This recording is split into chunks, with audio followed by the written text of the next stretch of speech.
Hello, and welcome to a bonus reading by PLAGUESPEARE and Company, the virtual reading group of Shakespeare and Company in Minnesota. We will be revisiting for this midweek special Romeo and Juliet by Shakespeare with a whole new cast of incredible actors. So sit back, relax, and enjoy another dose of Romeo and Juliet.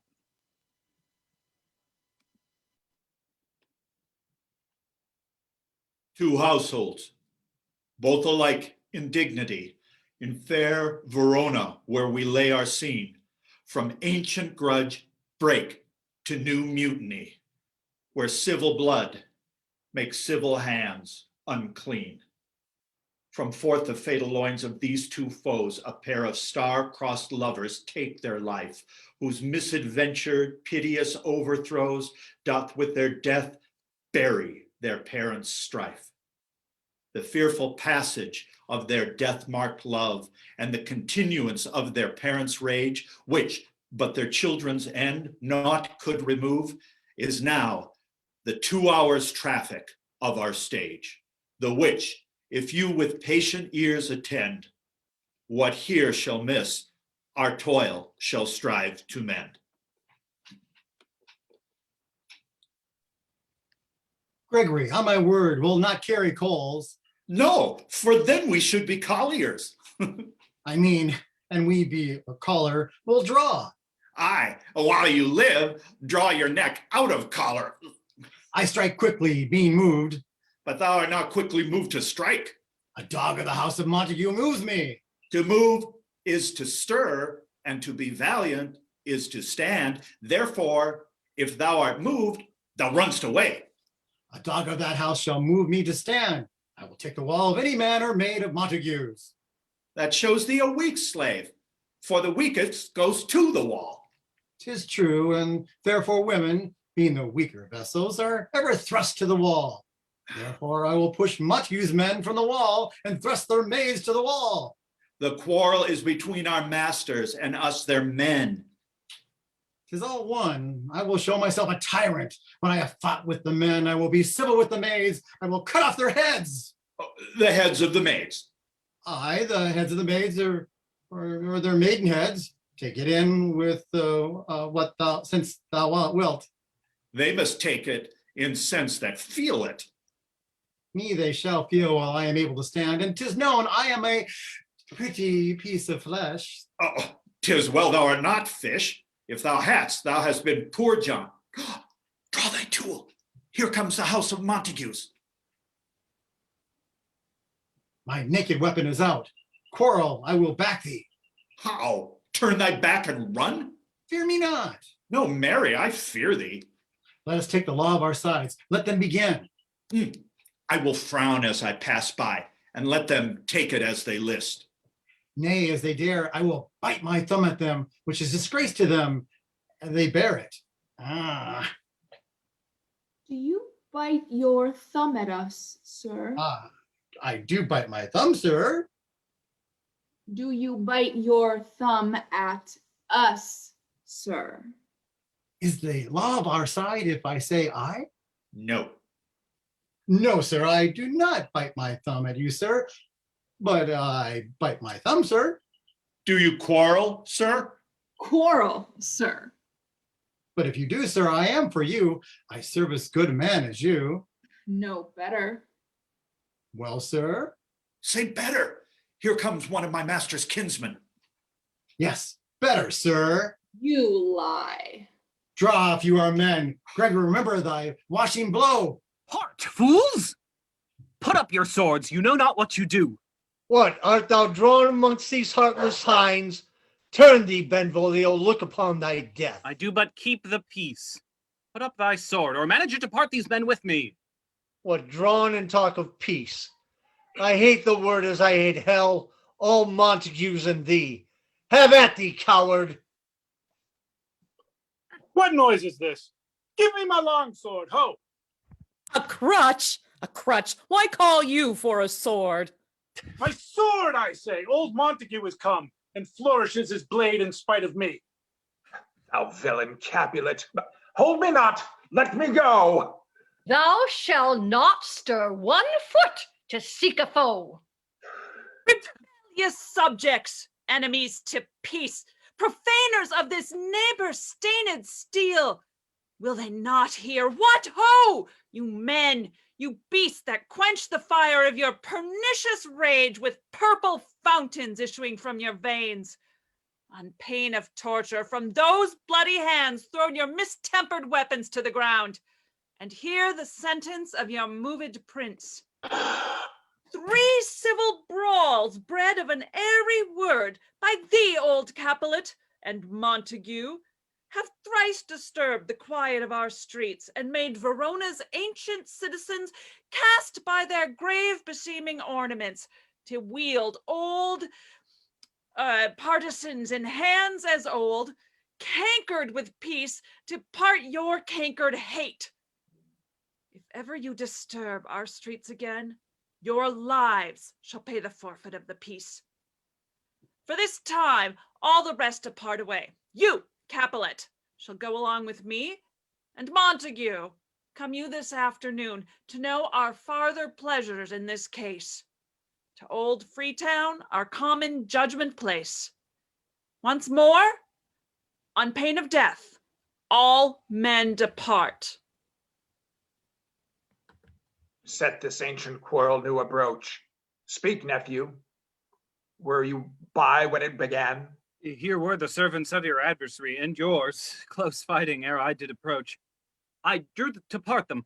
In the instant came the fiery Tybalt with his sword prepared, which, as he breathed defiance to my ears, he swung about his head and cut the winds, who nothing hurt withal hissed him in scorn. While we were interchanging thrusts and blows, came more and fought on part and part, till Prince came, parted either part.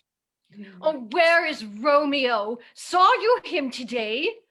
Right glad I am he was not at this fray. Madam, an hour before the worshipped sun peered forth the golden window of the east, a troubled mind drove me to walk abroad, where, underneath the grove of sycamore that westward rooteth from this city side, so early walking did I see your son. Towards him I made, but he was ware of me and stole into the covert of the wood. I, measuring his affections by my own, which then most sought where most might not be found, being one too many by my weary self, pursued my humor, not pursuing his, and gladly fled from me. Many a morning hath he there been seen, with tears augmenting the fresh morning's dew, adding to clouds more clouds with his deep sighs. But all so soon as the all-cheering sun should in the farthest east begin to draw the shady curtains from Aurora's bed, away from light steals home my heavy son, and private in his chamber pens himself, shuts up his windows, locks that daylight out, and makes himself an artificial night. Black and portentous must his humor prove, unless good counsel may the cause remove. My noble uncle, do you know the cause? I neither know it, nor can learn of him. Have you importuned him by any means?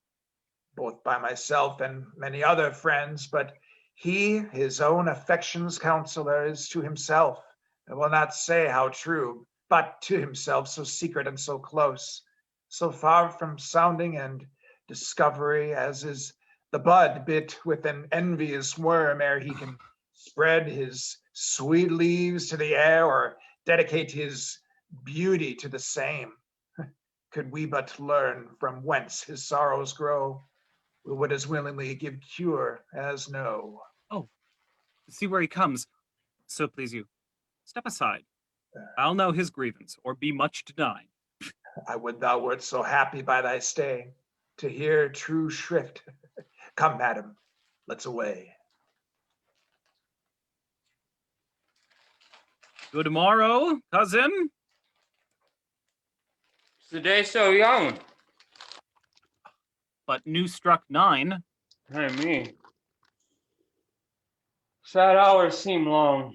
Was that my father that went hence so fast? It was. What sadness lengthens Romeo's hours? Not having that which having makes them short? In love. Out. Of love. Out of her favor where I am in love. Alas, that love so gentle in his view should be so tyrannous and rough in proof. Alas, that love whose view is muffled still should without eyes see pathways to his will. Where shall we dine? Me. What fray was here? Yet tell me not, for I have heard it all. Here is much to do with hate, but more with love. Oh, why then, oh brawling love, oh loving hate, oh anything of nothing first create. Oh, heavy lightness, serious vanity, misshapen chaos of well-seeming forms, of lead, bright smoke, cold fire, sick health, still waking sleep that is not what it is. This love I feel that feel no love in this. Dost thou not laugh? No, cause I rather weep. Good-hearted what? At thy good heart's oppression. Why, such is love's transgression. Griefs of mine own lie heavy in my breast, which thou wilt propagate to have it pressed with more of thine. No. This love that thou hast shown doth add more grief to too much of mine own. Love is a smoke made with the fume of sighs, being purged, a fire sparkling in lovers' eyes. Being vexed, a sea nourished with loving tears. What is it else?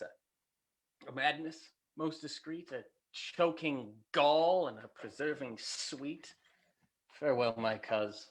Soft, I will go along, and if you leave me so, you do me wrong. Tut, I have lost myself. I am not here. This is not Romeo. He is some other where. Tell me, in sadness, who is that you love? What, shall I groan and tell thee? Groan, why, no, but sadly. Tell me who. A sick man in sadness makes his will. A word ill urged to one that is so ill. In sadness, cousin, I do love a woman. Oh. I aimed so near when I supposed you loved. Right good markman. And she's fair, I love. Oh, right fair mark, fair cause is soonest hit. Well, in that hit you miss. Well, she will not be hit with Cupid's arrow. She hath Dian's wit, and in strong proof of chastity, well armed, from love's weak, childish bow she lives uncharmed. She will not stay the siege of loving terms, nor bide the encounter of assailing eyes, nor ope her lap to saint-seducing gold. She is rich in beauty, and only poor that when she dies, where beauty dies her store. She hath sworn that she will still live chaste. She hath. And in that sparing makes huge waste. Where beauty starved with her severity cuts beauty off from all posterity. Oh, she is too fair, too wise, wisely too fair, to merit bliss of making me despair. She hath forsworn to love, and in that vow do I live dead that live to tell it now. Be ruled by me. Forget to think of her. Teach me how I should forget to think. By giving liberty unto thine eyes. Examine other beauties. 'Tis the way to call hers exquisite and question more. These happy masks that kiss fair ladies' brows, being black, puts us in mind they hide the fair. He that is stricken blind cannot forget the precious treasure of his eyesight lost. Show me a mistress that is passing fair. What doth her beauty serve, but as a note where I may read who passed that passing fair? Farewell. Thou canst not teach me how to forget. I'll pay that doctrine, or else die in debt.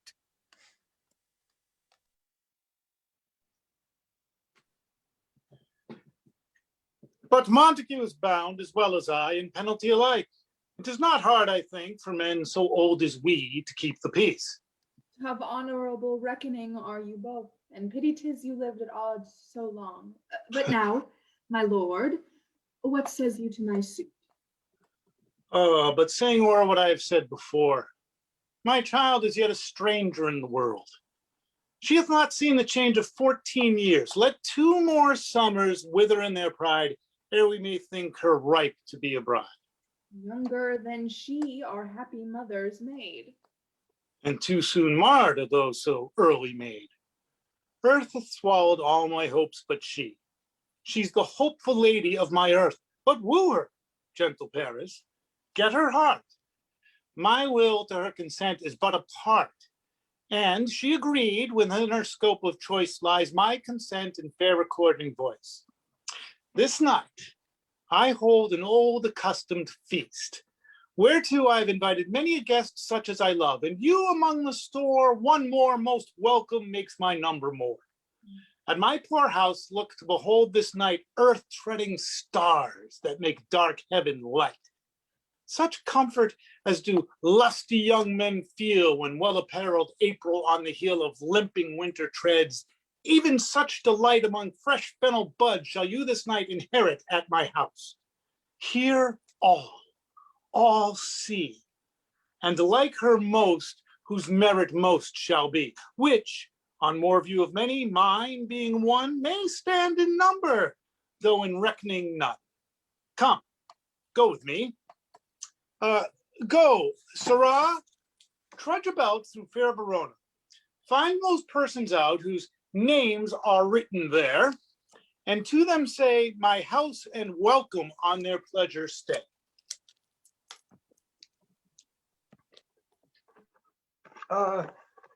Find them out whose names are written here. It is written that the shoemaker should meddle with his yard, and the tailor with his last, the fisher with his pencil, and the painter with his nets. But I am sent to find those persons whose names are here writ, and can never find what names the writing person hath here writ. I must to the learned in good time. Man, one fire burns out another's burning. One pain is lessened by another's anguish. Turn giddy and be helped by backward turning. One desperate grief cures with another's languish. Take thou some new infection to the eye, and the rank poison of the old will die. Your plantain leaf is excellent for that. Oh, for what, I pray thee? For your broken shin. Wait, Romeo, art thou mad?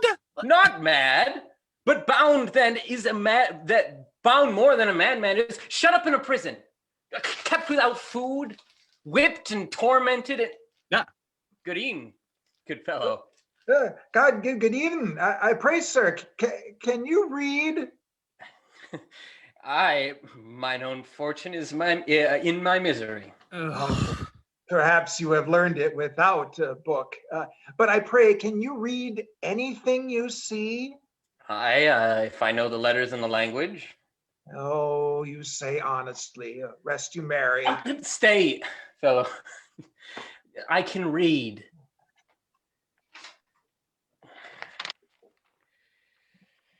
Signor Martino and his wife and his daughters, County Anselm and his beauteous sisters, the lady widow of Vitruvio, Signor Placentio and his lovely nieces, Mercutio and his brother Valentine, my uncle Capulet and his wife and daughters, my fair niece Rosaline, and Livia, Signor Valentino and his cousin Tybalt, Lucio and lively Helena. Fair assembly, whither should they come? Up. Whither? To supper? To our house. Whose house? Oh, my master's. Indeed, I should have asked thee that before. Now I'll tell you without asking. My master is the great rich Capulet, and if you be not of the house of Montagues, I pray you come and crush a cup of wine.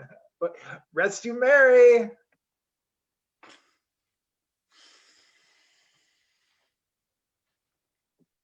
This same ancient feast of Capulet sups the fair Rosalind, whom thou so loves, with all the admired beauties of Verona.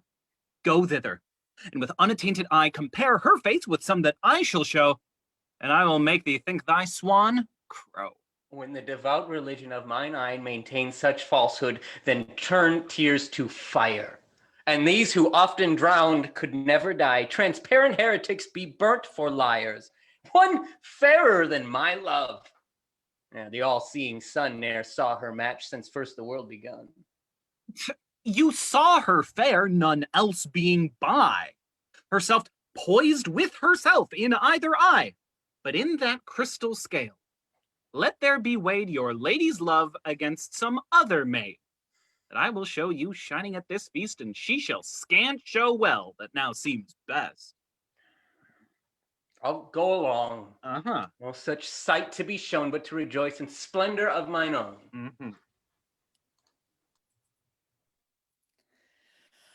Nurse, where's my daughter? Call her forth to me. Now by my maidenhead at 12-year-old I bade her come. What lamb? What ladybird? Oh, God forbid. Where is this girl? What Juliet? Oh, who calls? Your mother. Madam, I am here. What is your will? This is the matter. Nurse, give leave a while. We must talk in secret. Nurse, come back again. I've remembered me. Thou, hear our counsel. Thou knowest my daughter's of a pretty age. Faith, I can tell her age unto an hour. She's not 14. Oh, I'll lay 14 of my teeth, and yet to my teen, be it spoken, I have but 4. She's not 14. How long is it now to Lammastide? Fortnight and odd days. Even or odd of all the days in the year, come Lammas Eve at night shall she be 14. Susan and she, God rest all Christian souls, were of an age. Well, Susan is with God. She was too good for me. But as I said, on Lammas Eve at night shall she be 14. That shall she be. Mary, I remember it well. 'Tis since the earthquake now 11 years, and she was weaned. Oh, I never shall forget it. Of all the days of the year, upon that day, for I had then laid wormwood to my dug, sitting in the sun under the dove house wall. My lord and you were then at Mantua. I do bear a brain. But as I said, when it tasted the wormwood on the nipple of my dug and felt it bitter, pretty fool to see it tetchy and fall out with the dug. Shake, quoth the dove house, 'twas no need I trow to bid me trudge. And since that time, it is 11 years. For then she could stand high lone. Nay, by the rood, she could have run and waddled all about. For even the day before, she broke her brow. And then my husband, oh God be with his soul, he was a merry man, took up the child. Yea, quoth he, dost thou fall upon thy face? Thou wilt fall backward when thou hast more wit, wilt thou not, Jewel? And by my holy damn, the pretty wretch left crying and said, Enough of this. I pray thee, hold thy peace. Oh, well, yes, madam, yet I cannot choose but laugh to think it should leave crying and say, I. And yet I warrant it had upon its brow a bump as big as a young cockerel stone.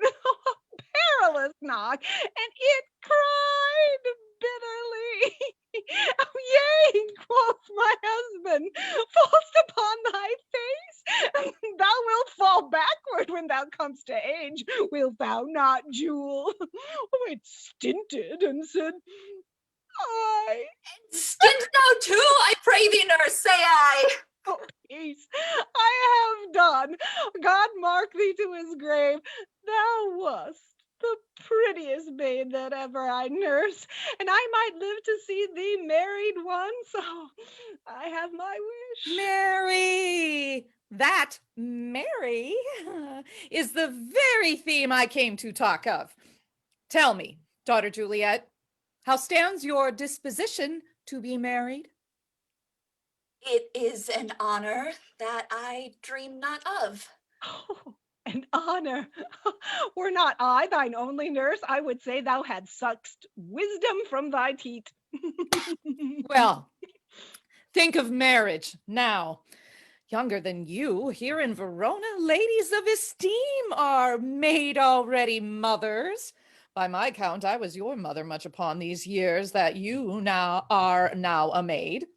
Thus, then, in brief, the valiant Paris seeks you for his love. Oh, man, young lady, such a man as all the world, why he's a man of wax. Verona, summer hath not such a flower. Oh, nay, he's a flower in faith, a very flower. What say you?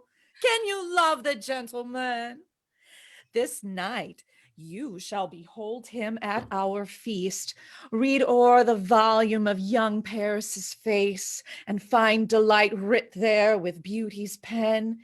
Examine every married lineament, and see how one another lends content, and what obscured in this fair volume lies, find written in the margent of his eyes, this precious book of love, this unbound lover.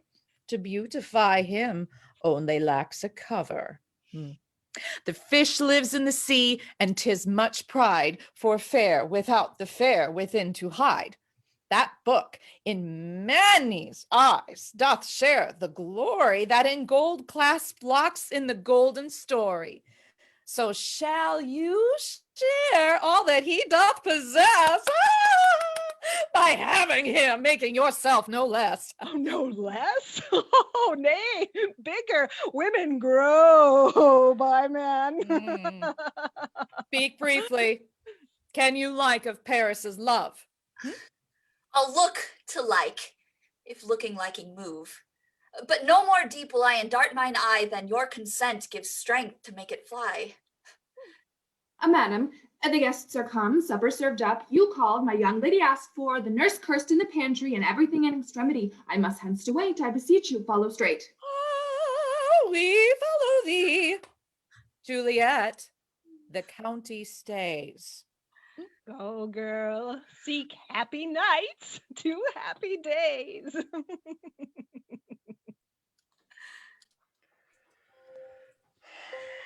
What shall this speech be spoke for our excuse, or shall we on without apology?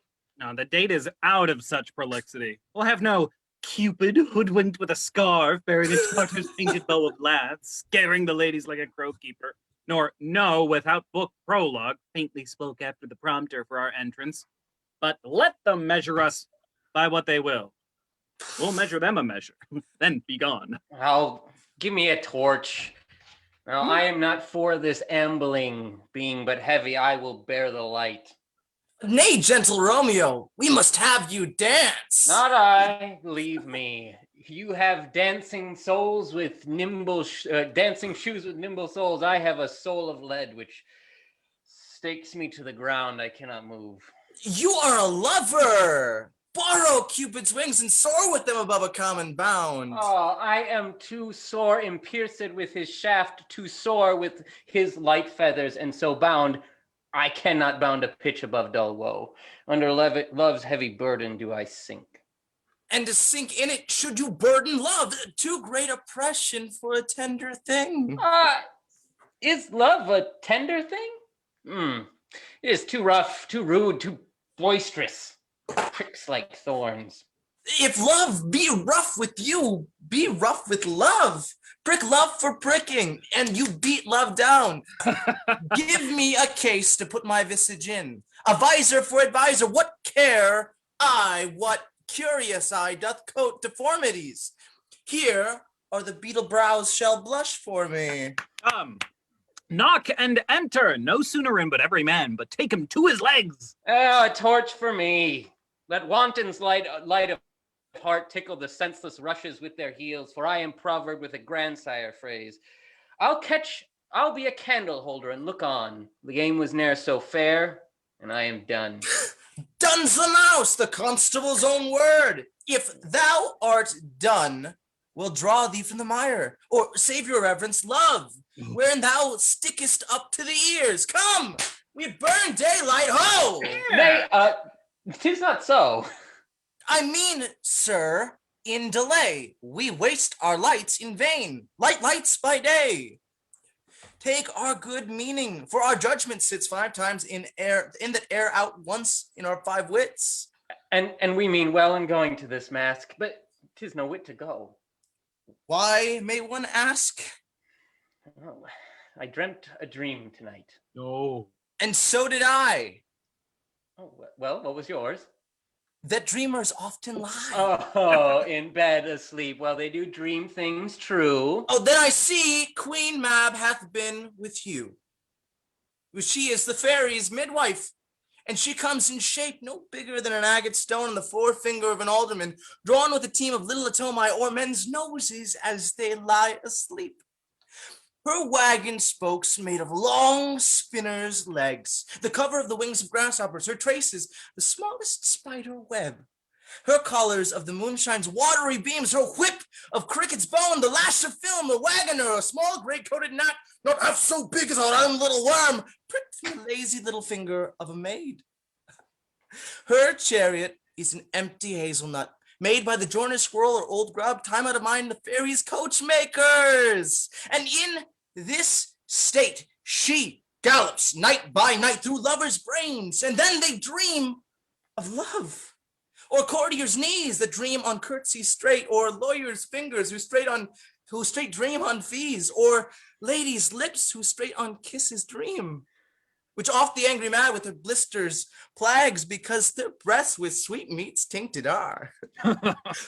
Sometimes she gallops, or courtiers knows and then he dreams he of smelling out a suit. And sometime comes she with a tied pig's tail, tickling a parson's nose as he lies asleep. Then he dreams of some other benefice. Sometimes she drives over the neck of a soldier. And then dreams he of cutting foreign throats, of breeches, ambuscados, Spanish blades, of hell's 5 fathoms deep, and then anon drums in an ear in which he starts and wakes, and thus being frightened swears a prayer or two, and then sleeps again. This is the very mab that plats the manes of horses in the night and bakes the elf-locks and foul sluttish hairs, which once tangled much misfortune bodes. This is the hag which maids lie on their backs that presses them and learns them to bear, making them women of good carriage. This is she that lies. Peace, Mercutio, peace. Thou talkst of nothing. True.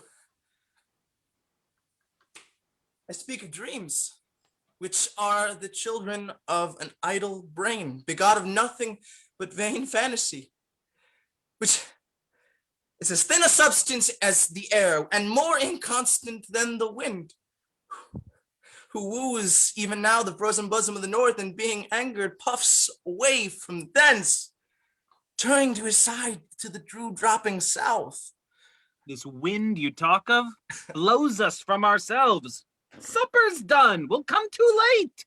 I fear too early, for my mind misgives some consequence, yet hanging in the stars shall bitterly begin this fearful date with this night's revels, and expire the term of a despised life closed in my breast by some vile forfeit of untimely death. But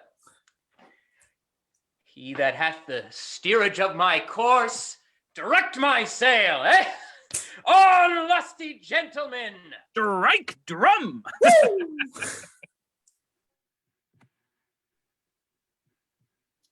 Where is Potpan that he helps not to take away? He shift a trencher, he scrape a trencher. Good manners shall lie all in one or 2 men's hands, and they unwashed too. 'Tis a foul thing. Away with the joint stools. Remove the court cupboard, look to the plate. Good thou, save me a piece of marchpane, and, as thou loves me, let the porter let in Susan Grindstone and Nell. Anthony and Potpan? I were ready. You are looked for and called for and asked for and sought for in the great chamber. Well, we cannot be here and there too. Cheerily, boys, be brisk a while, and the longer liver take all. Welcome, gentlemen. Ladies that have their toes unplagued with corns will walk about with you. Ah, my mistresses, which of you all well now denied to dance? She makes that dainty, she I'll swear hath corns. Am I come near you now? Welcome, gentlemen. I have seen the day that I've worn a visor and could tell a whispering tale in a fair lady's ear, such as would please. 'Tis gone, 'tis gone, 'tis gone. You are welcome, gentlemen. Come, musicians, play. A hall, give room, and foot it, girls! More light, you knaves, and turn the tables up, and quench the fire. The room has grown too hot. Ah, sirrah! This unlooked-for sport comes well. Nay, sit, good cousin Capulet, for you and I are past our dancing days. How long is it now since last yourself and I were in a mask? Fire, lady, 30 years. What, man, 'tis not so much, 'tis not so much. 'Tis since the nuptial of Lucentio. Come Pentecost, as quickly as it will, some 25 years, and then we masked. Oh, 'tis more, 'tis more. He is elder, sir. The son is 30. Will you tell me that? His son was but a ward 2 years ago.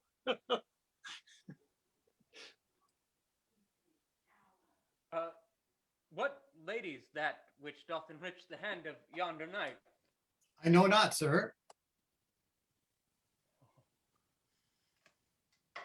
She doth teach the torches to burn bright. Seems she hangs upon the cheek of night as a rich jewel in an Ethiop's ear. Beauty too rich for use, for earth too dear. So shows a snowy dove trooping with crows as yonder lady o'er her fellow shows. This measure done, I'll watch her place of stand, and touching hers, make blessed my rude hand. Did my heart love till now? Forswear its sight, for I ne'er saw true beauty till this night. This by his voice should be a Montague. Fetch me my rapier, boy. What dares the slave come hither covered with an antic face to fleer and scorn at our solemnity? Now by the stock and honor of my kin, to strike him dead, I hold it not a sin. Why, how now, kinsman? Wherefore storm you so? Uncle, this is a Montague, our foe, a villain that is hither come in spite to scorn our solemnity this night. Young Romeo, is it? 'Tis he, the villain Romeo. Content thee, gentle coz, let him alone. He bears him like a portly gentleman, and to say truth, Verona brags of him to be a virtuous and well-governed youth. I would not, for the wealth of all this town, here in my house, do him disparagement. Therefore, be patient. Take no note of him. It is my will, the which of thou respect. Show a fair presence, and put off these frowns, an ill-beseeming semblance for a feast. It fits when such a villain is a guest. I'll not endure it. He shall be endured. What, goodman boy, I say he shall. Go to. Am I the master here or you? Go to. You'll not endure him. God shall mend my soul. You'll make a mutiny among my guests. You'll set a cock-a-hoop. You'll be the man. Why, uncle, 'tis a shame. Go to. You are a saucy boy. Is it so indeed? This trick may chance to scathe you. I know that. You must contrary me. Marry, it is time. Well said, my heart. You are a prince cox. Go. Be quiet, or more light. For shame, I'll make you quiet. What? Cheerly, my heart. Patience perforce with willful collar meeting makes my flesh tremble in their different greeting. I will withdraw, but this intrusion shall now seeming sweet convert to the bitterest gall. If I profane with my unworthiest hand this holy shrine, the gentle sin is this: my lips, two blushing pilgrims, ready stand to smooth the rough touch with a tender kiss. Good pilgrim, you do wrong your hands too much, which mannerly devotion shows in this. For saints have hands that pilgrims' hands do touch, and palm to palm is holy palmer's kiss. I've not saints' lips, and holy palmers too? Aye, pilgrim, lips that they must use in prayer. Oh, then, dear saint, let lips do what hands do. They pray. Grant thou lest faith turn to despair. Oh, saints do not move, though grant for prayer's sake. Then move not while my prayer's effects I take.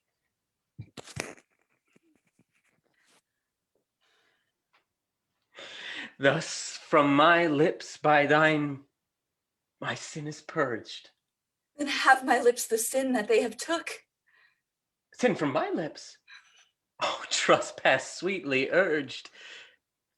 Give me my sin again. You kissed by the book. Madam, your mother craves a word with you. Oh. What is her mother? Oh, Mary, bachelor. Her mother is the lady of the house, and a good lady, and a wise and virtuous.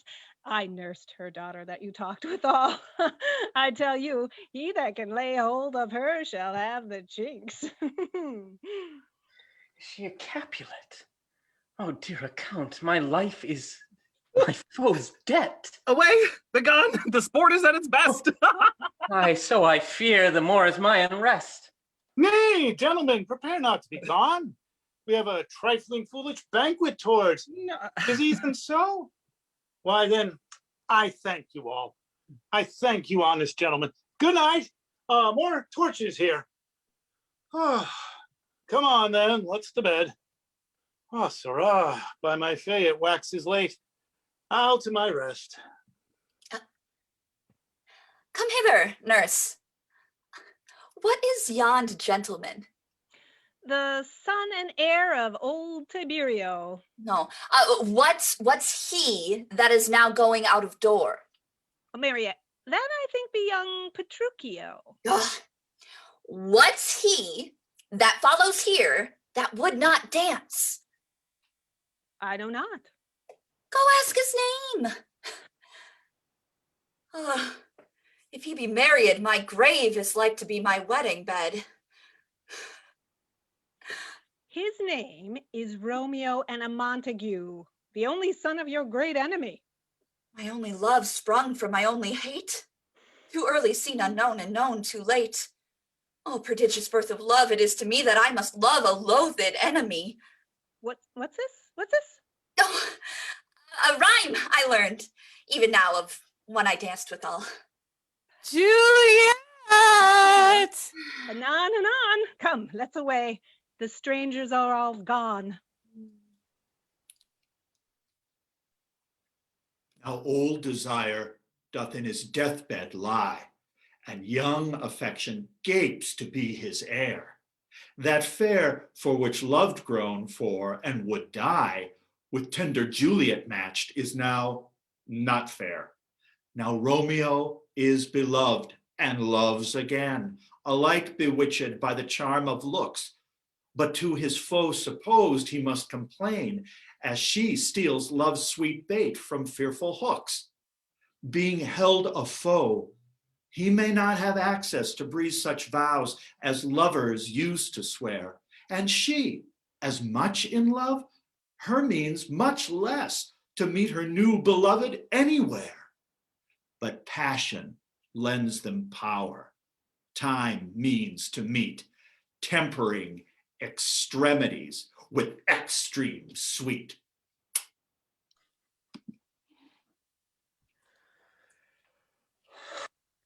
Can I go forward when my heart is here? Turn back, dull earth, and find thy center out. Romeo! My cousin Romeo! Romeo! He is wise, and all my life hath stolen him home to bed. He ran this way and left this orchard wall. Call, good Mercutio. Nay, I'll conjure too. Romeo! Humorous!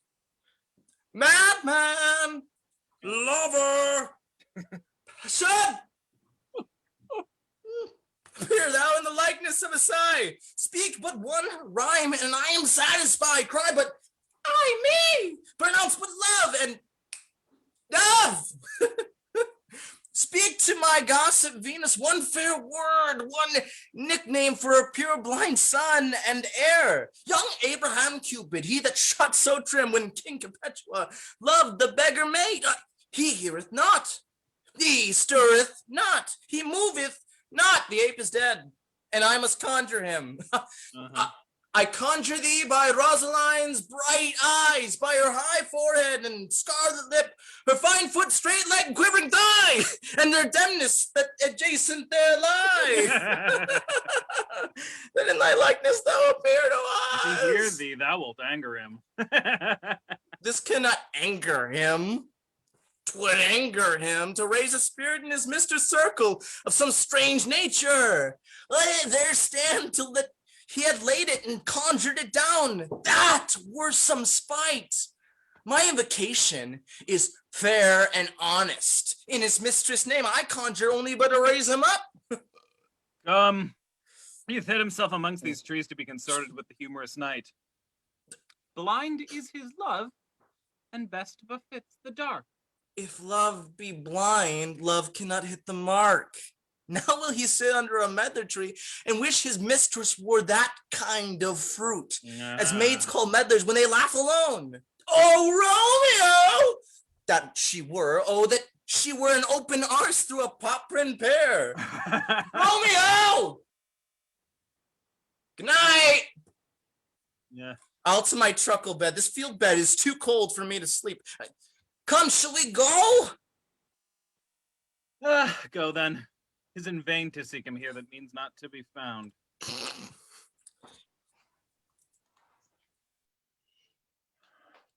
He jests at scars that never felt a wound. Soft. What light through yonder window breaks? It is the east. And Juliet is the sun. Arise, fair sun, and kill the envious moon, who is already sick and pale with grief that thou, her maid, art far more fair than she. Be not her maid, since she is envious. Her vestal livery is but sick and green, and none but fools do wear it. Cast it off. It is my lady. Oh, it is my love. Oh, that she knew she were. Oh, she speaks. And she says nothing. What of that? Her eye discourses. I will answer it. Yeah, I am too bold. Oh, 'tis not to me she speaks. Two of the fairest stars in all of heaven having some business do entreat her eyes to twinkle in their spheres till they return. What if her eyes were there, they in her head? The brightness of her cheek would shame those stars as daylight doth a lamp. Her eye in heaven would through the airy region stream so bright that birds would sing and think it were not night. Oh, see how she leans her cheek upon her hand. That I were a glove upon that hand, that I might touch that cheek. Ay me. Oh, she speaks. Oh, speak again, bright angel, for thou art as glorious to this night, being o'er my head as a winged messenger of heaven, unto the white upturned wondering eyes of mortals that fall back to gaze on him when he bestrides the lazy puffing clouds and sails upon the bosom of the air. Romeo, Romeo, wherefore art thou Romeo? Deny thy father and refuse thy name. Or if thou wilt not be but sworn my love, and I'll no longer be a Capulet. Shall I hear more? Or shall I speak at this? Thy name that is my enemy. Thou art thyself, though not a Montague. What's Montague? It is nor hand, nor foot, nor arm, nor face, nor any other part belonging to a man. Oh, be some other name. What's in a name? That which we call a rose by any other word would smell as sweet. So Romeo would, were he not Romeo called, retain that dear perfection which he owes without that title. Romeo, doff thy name, and for thy name, which is no part of thee, take all myself. I take thee at thy word. Call me but love, and I am new baptized. Henceforth I will never be Romeo. Man art thou that thus be screened tonight, so stumblest on my counsel? By a name that I know not how to tell thee who I am. My name, dear saint, is hateful to myself because it is an enemy to thee. Had I it written, I would tear the word. My ears have yet not drunk 100 words of thy tongue's utterance, and yet I know the sound. Art thou not Romeo and a Montague? Neither, fair maid, if either thee dislike. How camest thou hither? Tell me, and wherefore? The orchard walls are high and hard to climb, and this place death, considering who thou art, if any of my kinsmen find thee here. With love's light wings did I o'erperch these walls, for stony limits cannot hold out love. And what love can do that dares love attempt? Therefore thy kinsmen are no stop to me. If they do see thee, they will murder thee. Alack, there lies more peril in thine eye than 20 of their swords. Look thou but sweet. I am proof against their enmity. I would not for the world they saw thee here. I have night's cloak to hide me from their eyes. And but thou love me, let them find me! My life were better ended by their hate than death prolonged, wait wanting for thy love. By whose direction foundest thou out this place? By love, that did prompt me to inquire. He lent me counsel, and I lent him eyes. I am no pilot, yet wert thou as far as the vast shore washed with the furthest sea, I should adventure for such merchandise. Oh, thou knowest the mask of night is on my face, else would a maiden blush bepaint my cheek for that which thou hast heard me speak tonight. Fain would I dwell on form, fain deny what I have spoke. But farewell compliment, dost thou love me? I know thou wilt say aye, and I will take thy word. Yet, if thou swearest, thou mayest prove false. At lovers' perjuries, they say Jove laughs. Oh, gentle Romeo, if thou dost love, pronounce it faithfully. Or, if thou thinkest I am too quickly won, I will frown and be perverse and say thee nay. So thou wilt woo, but else not for the world. In truth, fair Montague, I am too fond. And therefore thou mayest think my behavior light, but trust me, gentlemen, I'll prove more true than those that have more cunning to be strange. I should have been more strange, I must confess, but that thou overheardst ere I was ware my true love's passion. Therefore pardon me, and not impute this yielding to light love, which the dark night hath so discovered. Lady, by yonder blessed moon I vow that tips with silver all these fruit tree tops. Swear not by the moon, the inconstant moon that monthly changes in her circled orb, unless thy love prove likewise variable. What shall I swear by? Do not swear at all. Or, if thou wilt, swear by thy gracious self, which is the god of my idolatry, and I'll believe thee. If my heart's dear love... Oh, do not swear. Although I joy in thee, I have no joy of this contract tonight.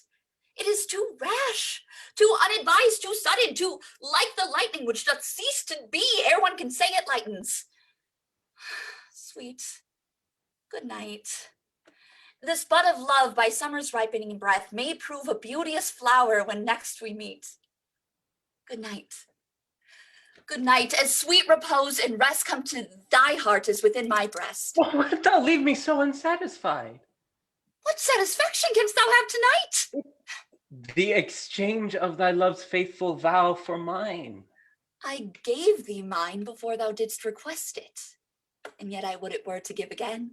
So withdraw it. For what purpose, love? Let's be frank and give it thee again. And yet, I wish but for the thing I have. My bounty is as boundless as the sea, my love as deep. The more I give to thee, the more I have, for both are infinite. Madam? I hear some noise within. Dear love, adieu. Anon, good nurse. Sweet Montague, be true. Stay but a little, I'll come again. Oh, blessed, blessed night. Oh, I'm afeard being at night. All this is but a dream, too flattering sweet to be substantial. 3 words indeed, dear Romeo, and good night. If thy bent of love be honorable, thy purpose marriage, send me word by tomorrow at 1 that I'll procure to come to thee, where and what time thou wilt perform the rite, and all my fortunes at thy foot I'll lay, and follow thee, my lord, throughout the world. Madam! I come anon. But if thou meanest not well, I do beseech thee. Madam! By and by I come. To cease thy strife and leave me to my grief. Tomorrow will I send. So thrive my soul. 1,000 times good night. 1,000 times the worse to want thy light. Love goes towards love as schoolboys from their books, but love from love towards schoolboys with heavy looks. Romeo, Oh, for a falconer's voice to lure this tassel gentle back again. Bondage is hoarse and may not speak aloud, else would I tear the cave where echo lies and make her airy tongue more hoarse than mine with repetition of my Romeo. It is my soul that calls upon my name, how silver sweet sound lovers tongue by night like softest music to attending ears. Romeo? My dear? What o'clock tomorrow shall I send to thee? By the hour of 9. I will not fail. 'Tis 20 year till then. I have forgot why I did call thee back. Well, let me stand here till thou remember it. I shall forget to have thee still stand there, remembering how I love thy company. And I'll still stay, to have thee still forgetting all other home but this. It is almost morning. I would have thee gone. And yet no further than a wanton's bird that lets it hop a little from his hand like a poor prisoner in his twisted gyves, and then with a silken thread plucks it back again, so loving jealous of his liberty. I would I were thy bird. Sweet, so would I. Yet I should kill thee with much cherishing. Good night. Good night. Parting is such sweet sorrow that I shall say good night until it be morrow. Sleep dwell upon thine eyes, peace in thy breast. Would I were sleep in peace so sweet to rest. Hence will I go to my ghostly friar's close cell, his help to crave and my dear hap to tell.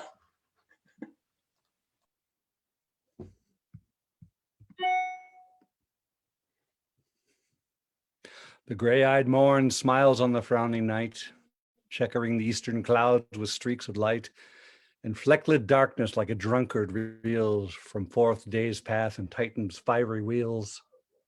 Now ere the sun advance his burning eye, the day to cheer, and night's dank dew to dry, I must uplift this osier cage of ours with baleful weeds and precious juiced flowers.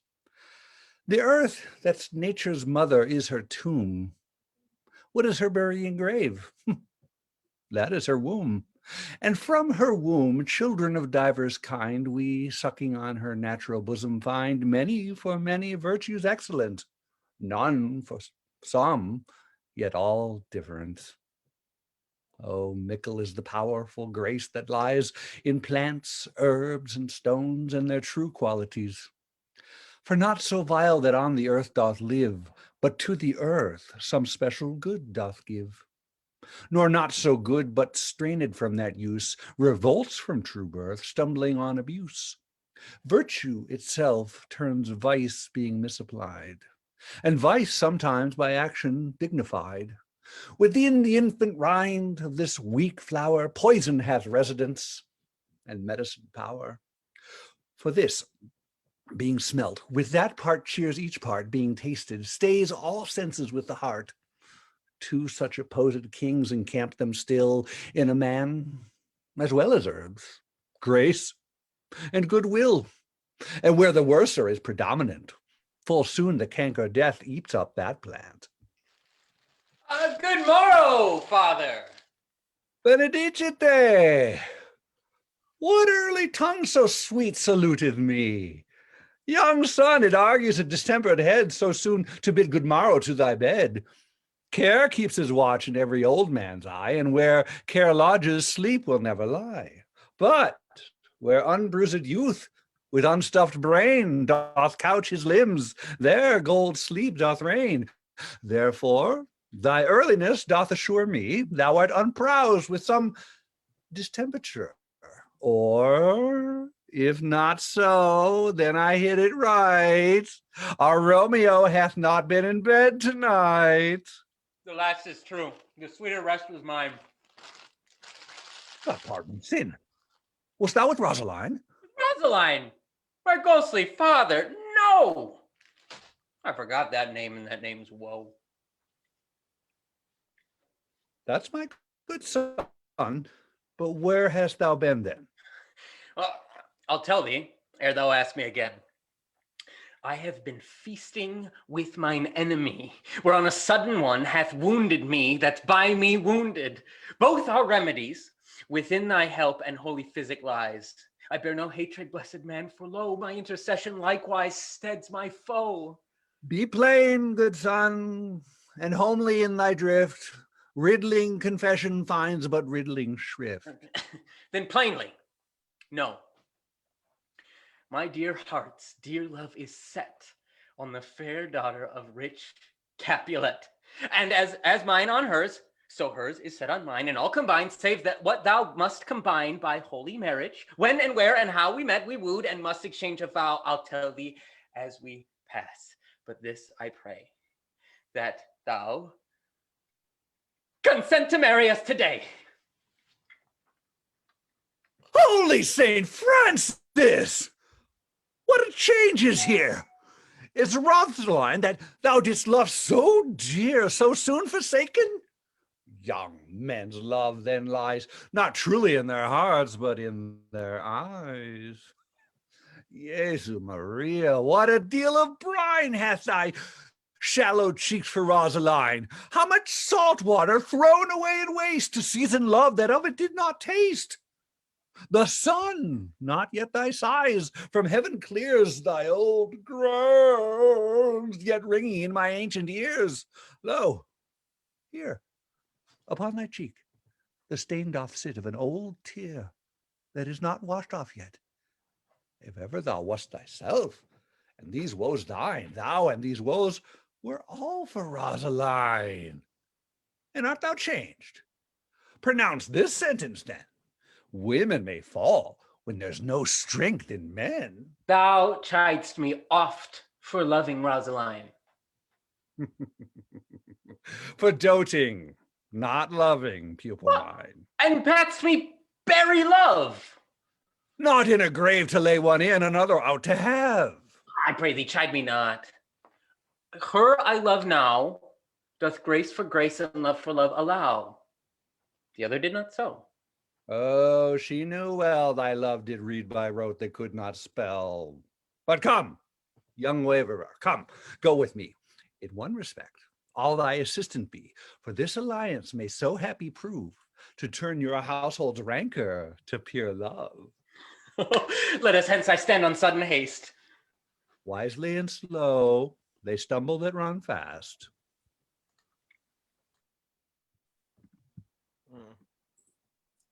Where the devil should this Romeo be? Coming not home tonight? Not to his father's. Spoke with his man. Why, that same pale-hearted wench, that Rosalind, torments him so that he will sure run mad. No, Tybalt, the kinsman to old Capulet, sent a letter to his father's house.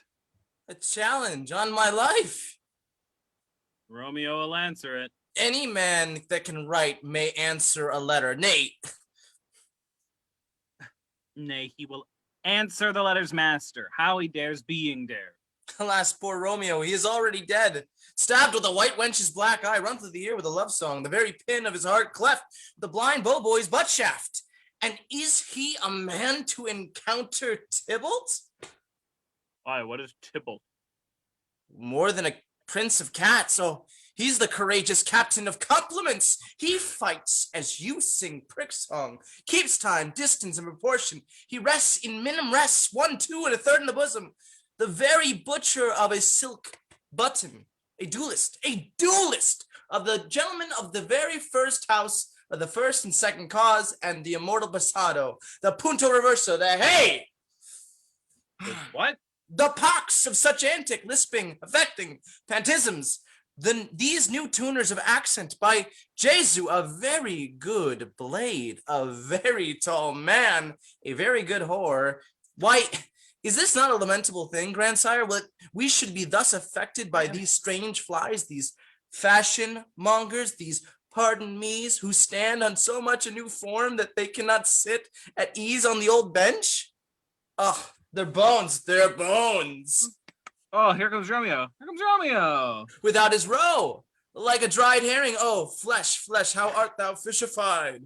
Now is he for the numbers that Petrarch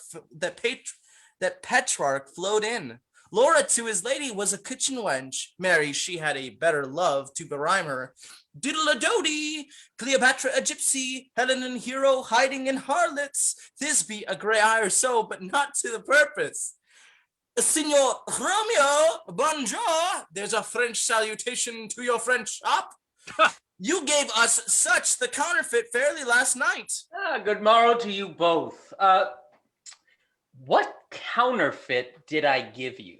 The slip, sir, the slip. Can you not conceive? Oh, pardon, good Mercutio. My business was great, and in such a case as mine, man may strain courtesy. That is as much to say such a case as yours constrains a man to bow in the hams. Oh, meaning to curtsy? Thou hast kindly hit it. A most courteous exposition. Nay, I am the very pink of courtesy. Pink for flower? Right. Why then is my pump well flowered? Sure wit, follow me this just now till thou hast worn out thy pump. When the single soul of it is worn, the just may remain after the wearing solely singular. Oh, a single-souled jest, solely singular for the... Come between us, good Benvolio, my wit faints. Oh, switching spurs, or I'll cry a match. Nay, if our wits run the wild goose chase, I am done, for thou hast hit more of the wild goose in one of thy wits than I am sure I have in my whole 5. Was I with you there for the goose? Thou wast never with me for anything when thou was not there for the goose.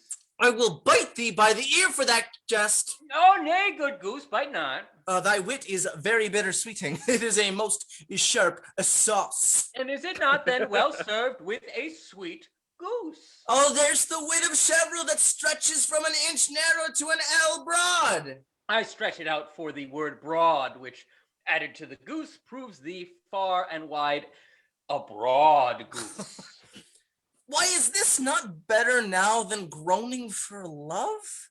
Now art thou sociable. Now art thou Romeo. Now art thou that thou art, by art as well as by nature.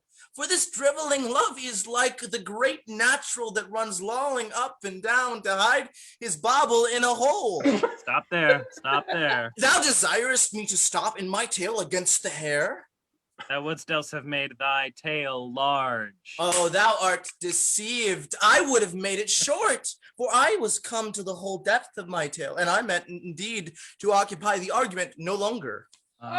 Here's a goodly gear. A sail, a sail. Two, a shirt and a smock. Peter, Anon. my fan, Peter. A good Peter to hide her face, for the fan's the fairer face. God, you good morrow, gentlemen. God, you good e'en, fair gentle woman. Is it good e'en? That is no less, I tell you, for the body hand of the dial is now upon the prick of noon. Oh, out upon you. What a man are you. One gentlewoman that God hath made himself to mar. By my troth, it is well said for himself to mar, quoth he. Gentlemen, can any of you tell me where I may find the young Romeo? I can tell you, but young Romeo will be older when you have found him than he was when you found him. I am the youngest of that name for the fault of a worse. Well, you say well. Yea, is the worst well? Very well took, in faith, wisely. If you be he, sir, I desire some confidence with you. Oh, she'll indict him to some supper, too. Abod, so! What hast thou found? No hair, sir, unless a hair, sir, in a Lenten pie that is something stale, and or ere it be spent. An old hair or and an old hair or is a very good meat in Lent, but a hair that's or is much too much for a score when or ere it be spent. Romeo, will you come to your father's will to dinner thither? I will follow you. Farewell, ancient lady. Farewell, lady.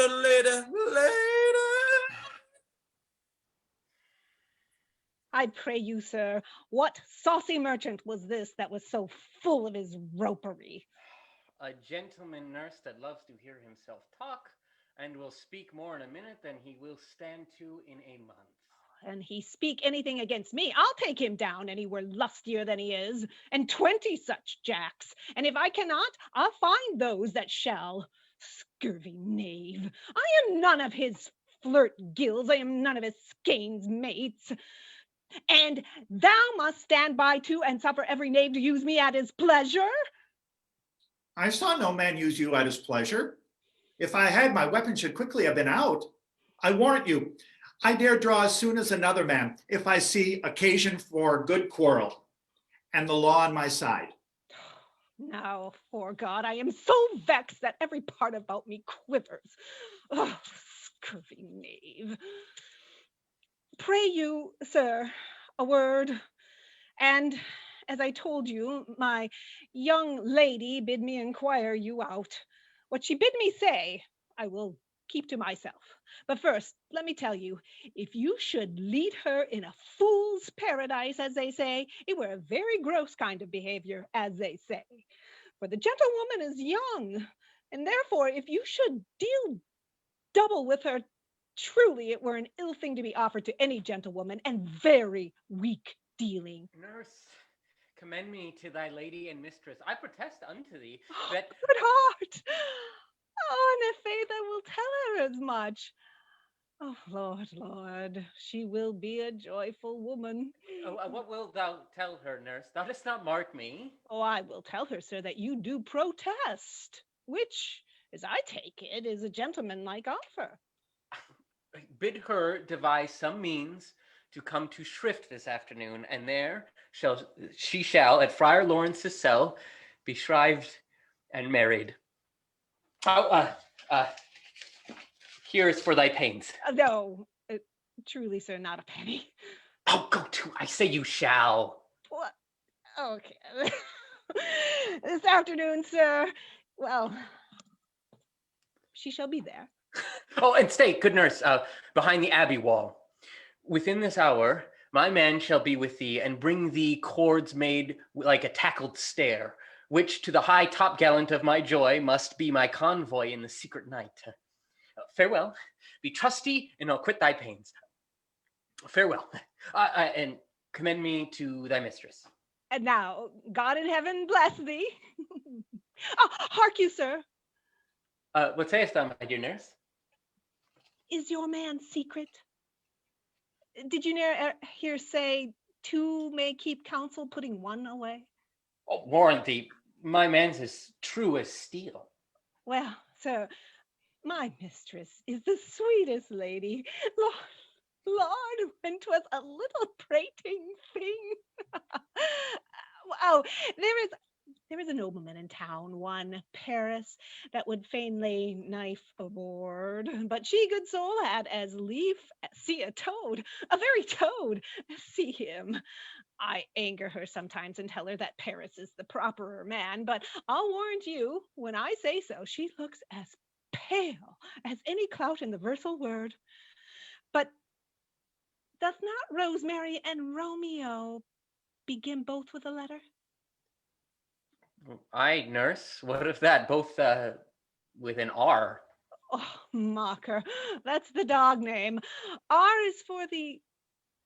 No, I know it begins with some other letter, and she hath the prettiest sententious of it, of you and Rosemary, that it would do you good to hear it. Yeah. Commend me to thy lady. Aye, 1,000 times. Peter! Anon! Before and apace.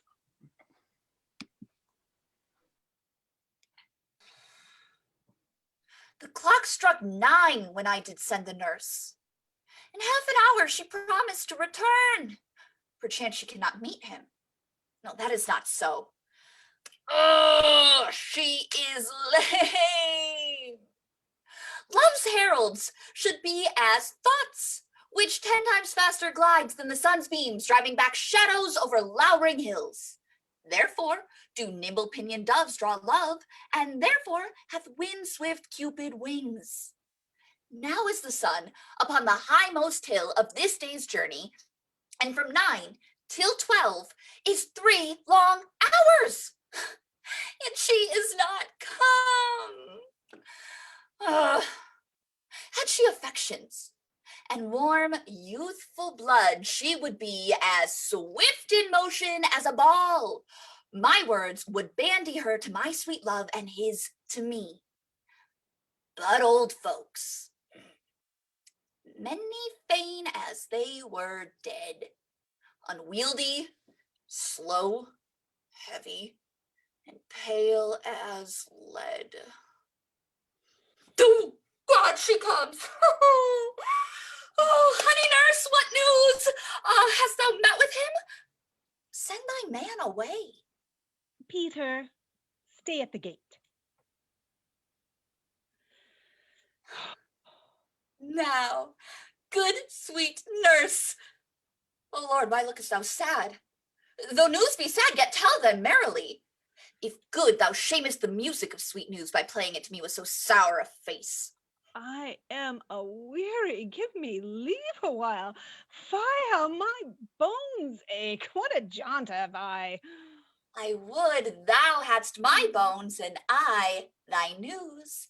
Nay, come, I pray thee, speak. Good nurse, speak. Jesu, what haste! Can you not stay a while? Do you not see that I am out of breath? How art thou out of breath when thou hast breath enough to say to me that thou art out of breath? The excuse that thou dost make in this delay is longer than the tale thou dost excuse. Is thy news good or bad? Answer to that.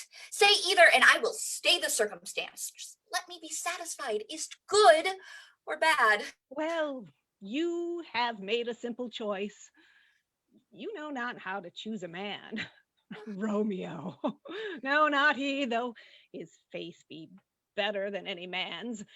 Yet his leg excels all men's, and for a hand and a foot and a body, though they be not to be talked on, yet they are past compare. He is not the flower of courtesy, but I'll warrant him as gentle as a lamb. Go thy ways, wench. Serve God. What, have you dined at home? No. No, but all this I did know before. What says he of our marriage? What of that? Oh, Lord. Oh, my head aches. Oh, what a head have I. It beats as it would fall in 20 pieces. My back and the other side. Oh, my back, my back. Oh, beshrew your heart for sending me about to catch my death with jotting up and down. In faith, I am sorry that thou art not well. Sweet, sweet, sweet nurse, tell me, what says my love? Your love says, like an honest gentleman, and a courteous, and a kind, and a handsome, and I warrant a virtuous. Where is your mother? Where is my mother? Why, she is within. Where should she be? How oddly thou repliest. Your love says, like an honest gentleman. Where is your mother? God's lady dear, are you so hot? Mary, come up, I trow. Is this the poultice for my aching bones? Henceforth, do your messages yourself. Here's such a coil. Come, what says Romeo? Have you got leave to go to shrift today? I have. Then hie you hence to Friar Laurence cell. There stays a husband to make you a wife. Now comes the wanton blood up in your cheeks. They'll be in scarlet straight at any news. Hie you to church. I must another way to fetch a ladder by the which your love must climb a bird's nest soon when it is dark. I am the drudge and toil in your delight, but you shall bear the burden soon at night. Go. I'll go to dinner. Hie you to the cell. Oh, hie to high fortune, nurse. Farewell. So smile the heavens upon this holy act, that after hours with sorrow chide us not. Amen. Amen. But come what sorrow can, I cannot countervail the exchange of joy that one short minute gives me in her sight. Do thou but close our hands with holy words, then love-devouring death, do what he dare. If it is enough, I may but call her mine. These violent delights have violent ends, and in their triumph die like fire and powder, which as they kiss, consume. The sweetest honey is loathsome in his own deliciousness, and in the taste confounds the appetite. Therefore, love moderately. Long love doth so. Too swift arrives as tardy as too slow. Here comes the lady. Oh, so light of foot will ne'er wear out the everlasting flint. A lover may bestride the gossamers that idles in the wanton summer air, and yet not fall. So light is vanity. Good even to my ghostly confessor. Romeo shall thank thee, daughter, for us both. As much to him, else is his thanks too much. Juliet, if the measure of thy joy be heaped like mine, and that thy skill be more to blazon it, then sweeten with thy breath this neighbor air, and let rich music's tongue unfold the imagined happiness that both receive in either by this dear encounter. Conceit, more rich in matter than in words, brags of his substance, not of ornament. They are but beggars that can count their worth. But my true love is grown to such excess, I cannot sum up some of half my wealth. Come with me, and we will make short work. For by your leaves, you shall not stay alone till Holy Church incorporate two in one.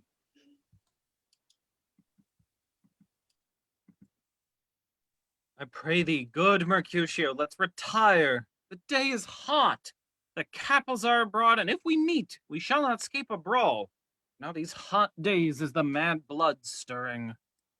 Thou art like one of these fellows that when he enters the confines of a tavern, clasps me his sword upon the table and says, "Oh, God send me no need of thee." And by the operation of the second cup draws him on the drawer, and indeed there is no need. Am I like such a fellow? Come, thou art as hot a jack in the mood as any in Italy, and as soon moved to be moody and as moody to be moved. And what too? Nay, as there were two such, we should have none shortly, for one would kill the other. Why, thou wilt quarrel with a man for that hath a hair more or less in his beard than thou hast. Thou wilt quarrel for a man for cracking nuts, having no reason but because thou hast hazel eyes.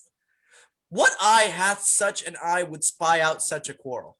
Thy head is full of quarrels as an egg is full of meat, and yet thy head hath been as beaten as addle as an egg for quarreling.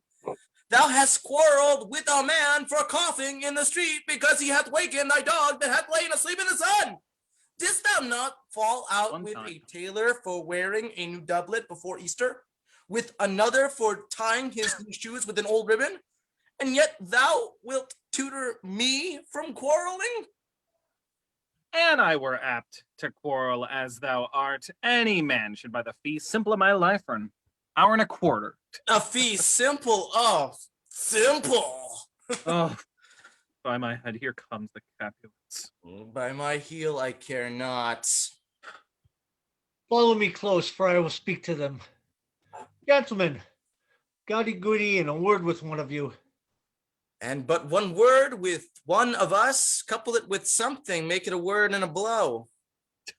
You shall find me apt enough to that, sir, and you will give me occasion. Could you not take some occasion without giving? Mercutio, thou consortest with Romeo.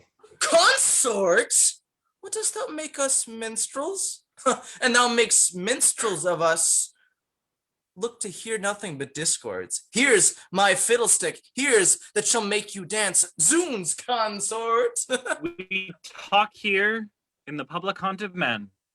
Either withdraw into some private place or reason coldly of your grievances, or else depart. Here all eyes gaze on us. Men's eyes were made to look, and let them gaze. I will not budge for no man's pleasure eye. Well, peace be with you. Here comes my man. But I'll be hanged, sir, if you wear your livery.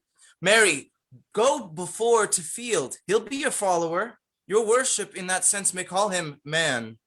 Romeo, the love I bear thee can afford no better term than this. Thou art a villain. Tybalt, the reason that I have to love thee doth much excuse the appertaining rage to such a greeting. Villain am I none. Therefore, farewell. I see thou knowest me now. Boy, this shall not excuse the injuries thou hast done to me. Therefore, turn and draw. I do protest I never injured thee, but love thee better than thou canst devise, till thou shalt know the reason of my love. And so, good Capulet, which name I tender as dearly as mine own, be satisfied. Oh, calm, dishonorable, vile submission. Allah staccato carries it away. Tybalt, you rat catcher, will you walk? What wouldst thou have with me? Good king of cats, nothing but one of your 9 lives, and I mean to make bold withal, as you shall use me hereafter. Dry beat the rest of the 8. Will you pluck your sword out his pilcher by the ear? Make haste, lest mine be about your ears ere it be out. I am for you. Gentle Mercutio, put thy rapier up. Come, sir, your passado. Draw, Benvolio, beat down their weapons. Gentlemen, for shame, forbear this outrage.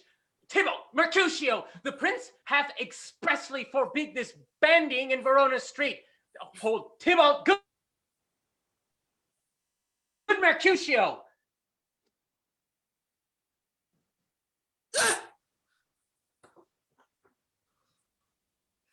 I'm hurt.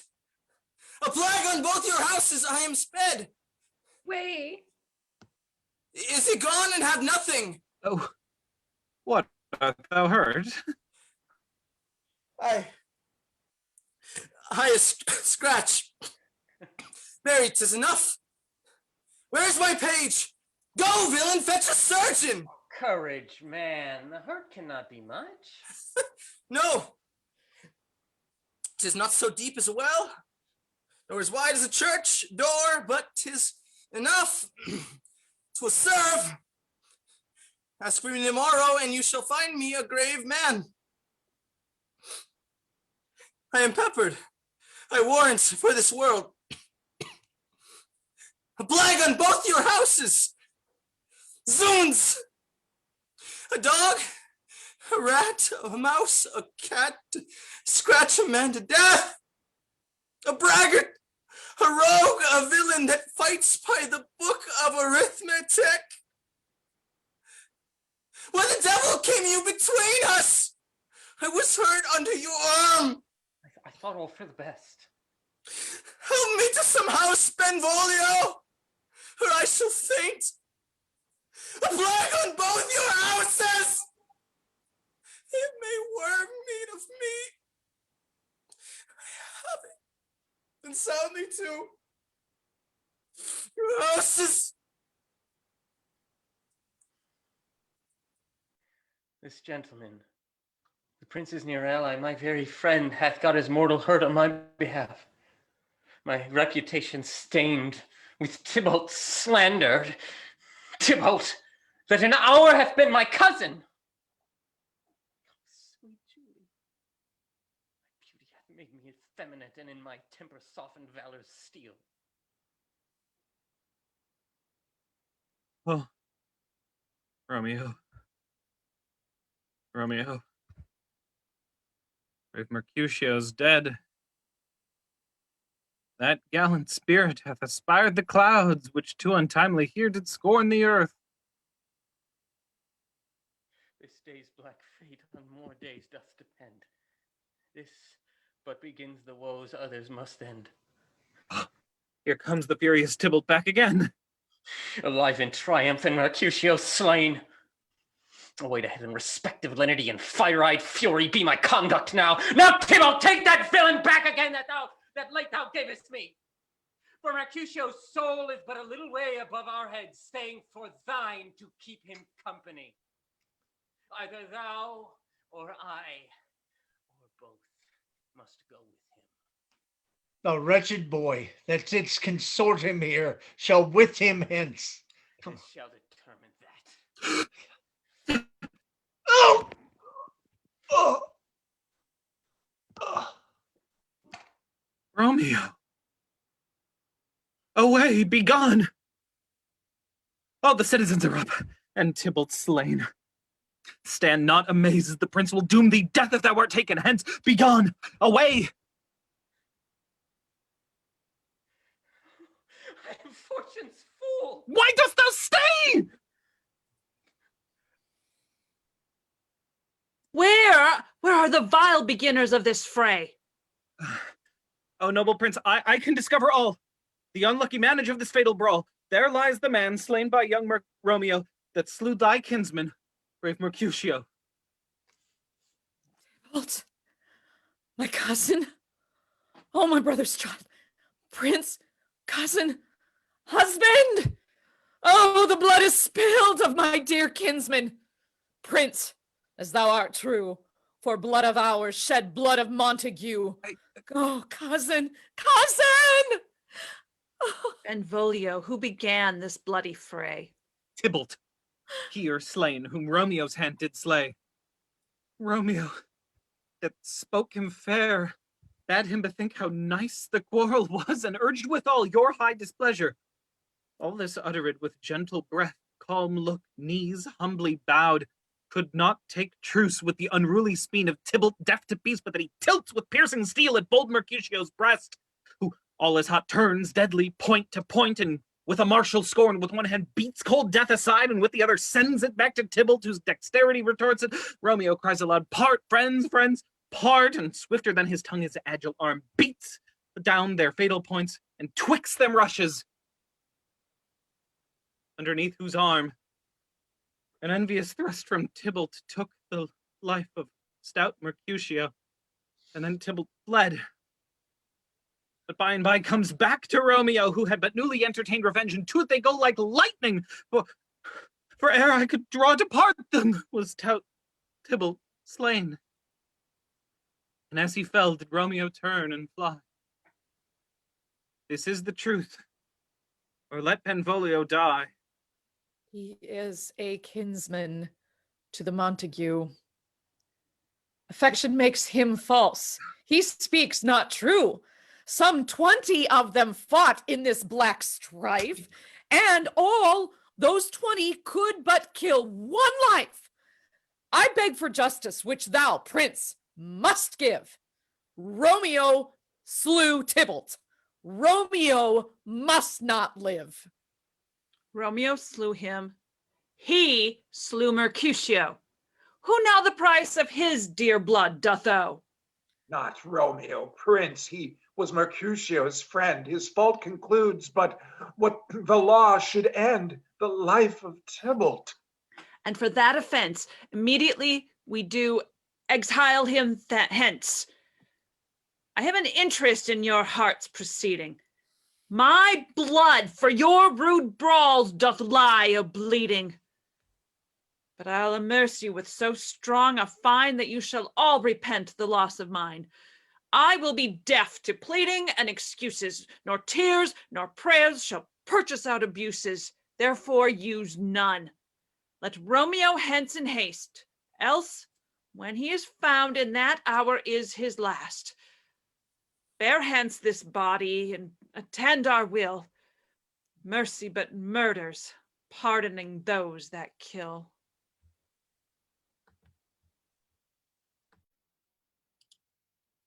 Gallop apace, you fiery-footed steeds, towards Phoebus' lodging.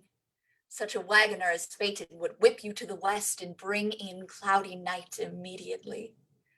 Spread thy closed curtain, love-performing night, that runaway eyes may wink, and Romeo leap into these arms, untalked of and unseen. Lovers can see to do their amorous rites by their own beauties, or, if love be blind, it best agrees with night.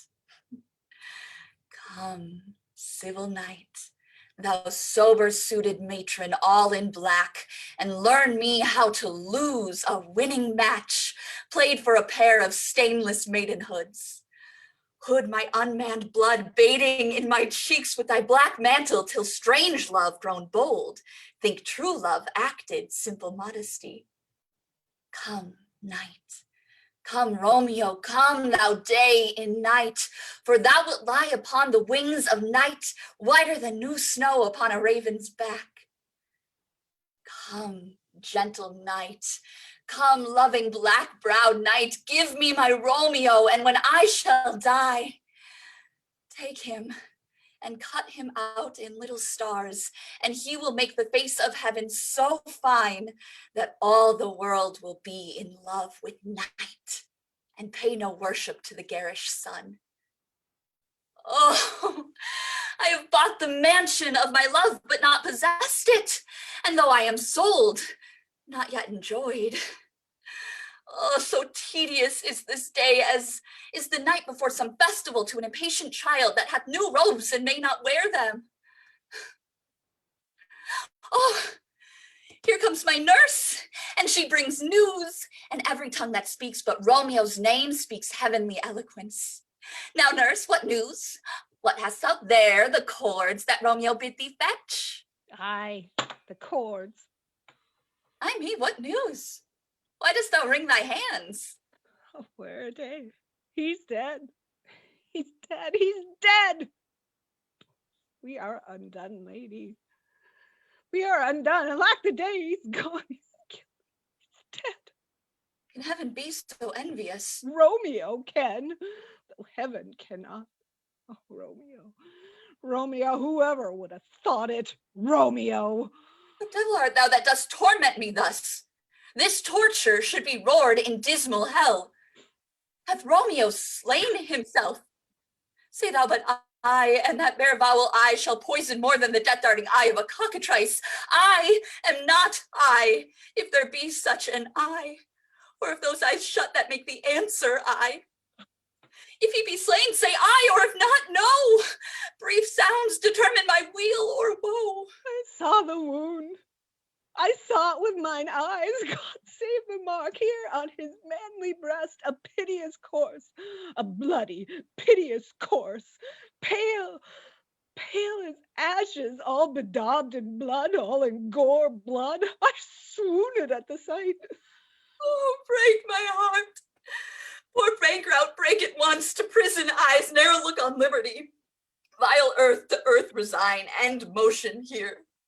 Thou and Romeo press one heavy bier. Oh, Tybalt, the best friend I had.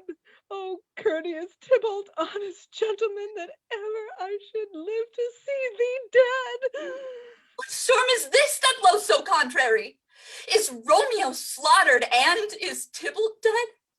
My dearest cousin and my dearer lord.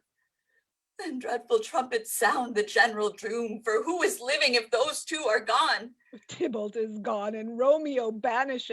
Romeo that killed him, he is banished. Oh God, did Romeo's hand shed Tybalt's blood? It did, alas, the day it did. Oh, serpent heart hid with flowering face. Did ever a dragon keep so fair a cave? Beautiful tyrant, fiend, angelical, dove-feathered raven, wolfish ravening lamb, despised substance of divinest show, just opposite of what thou justly seem, a damned saint, an honorable villain. O nature, what hadst thou to do in hell when thou didst bower the spirit of a fiend in mortal paradise of such sweet flesh? Was ever a book containing such vile matter so fairly bound? Oh, that deceit should dwell in such a gorgeous palace. There's no trust, no faith, no honesty in men, all perjured, all forsworn, all naught, all dissembler. Oh, where's my man? Give me some aqua vitae. These griefs, these woes, these sorrows make me old.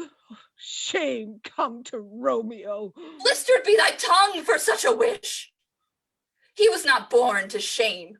Upon his brow shame is ashamed to sit, for 'tis a throne where honor may be crowned sole monarch of the universal earth.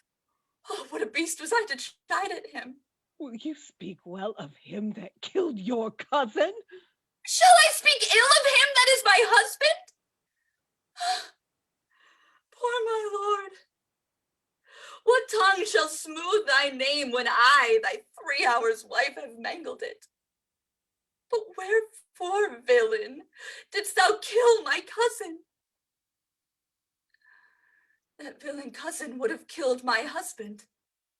Oh, back, foolish tears, back to your native springs. Your tributary drops belong to woe, which you, mistaking, offer up to joy.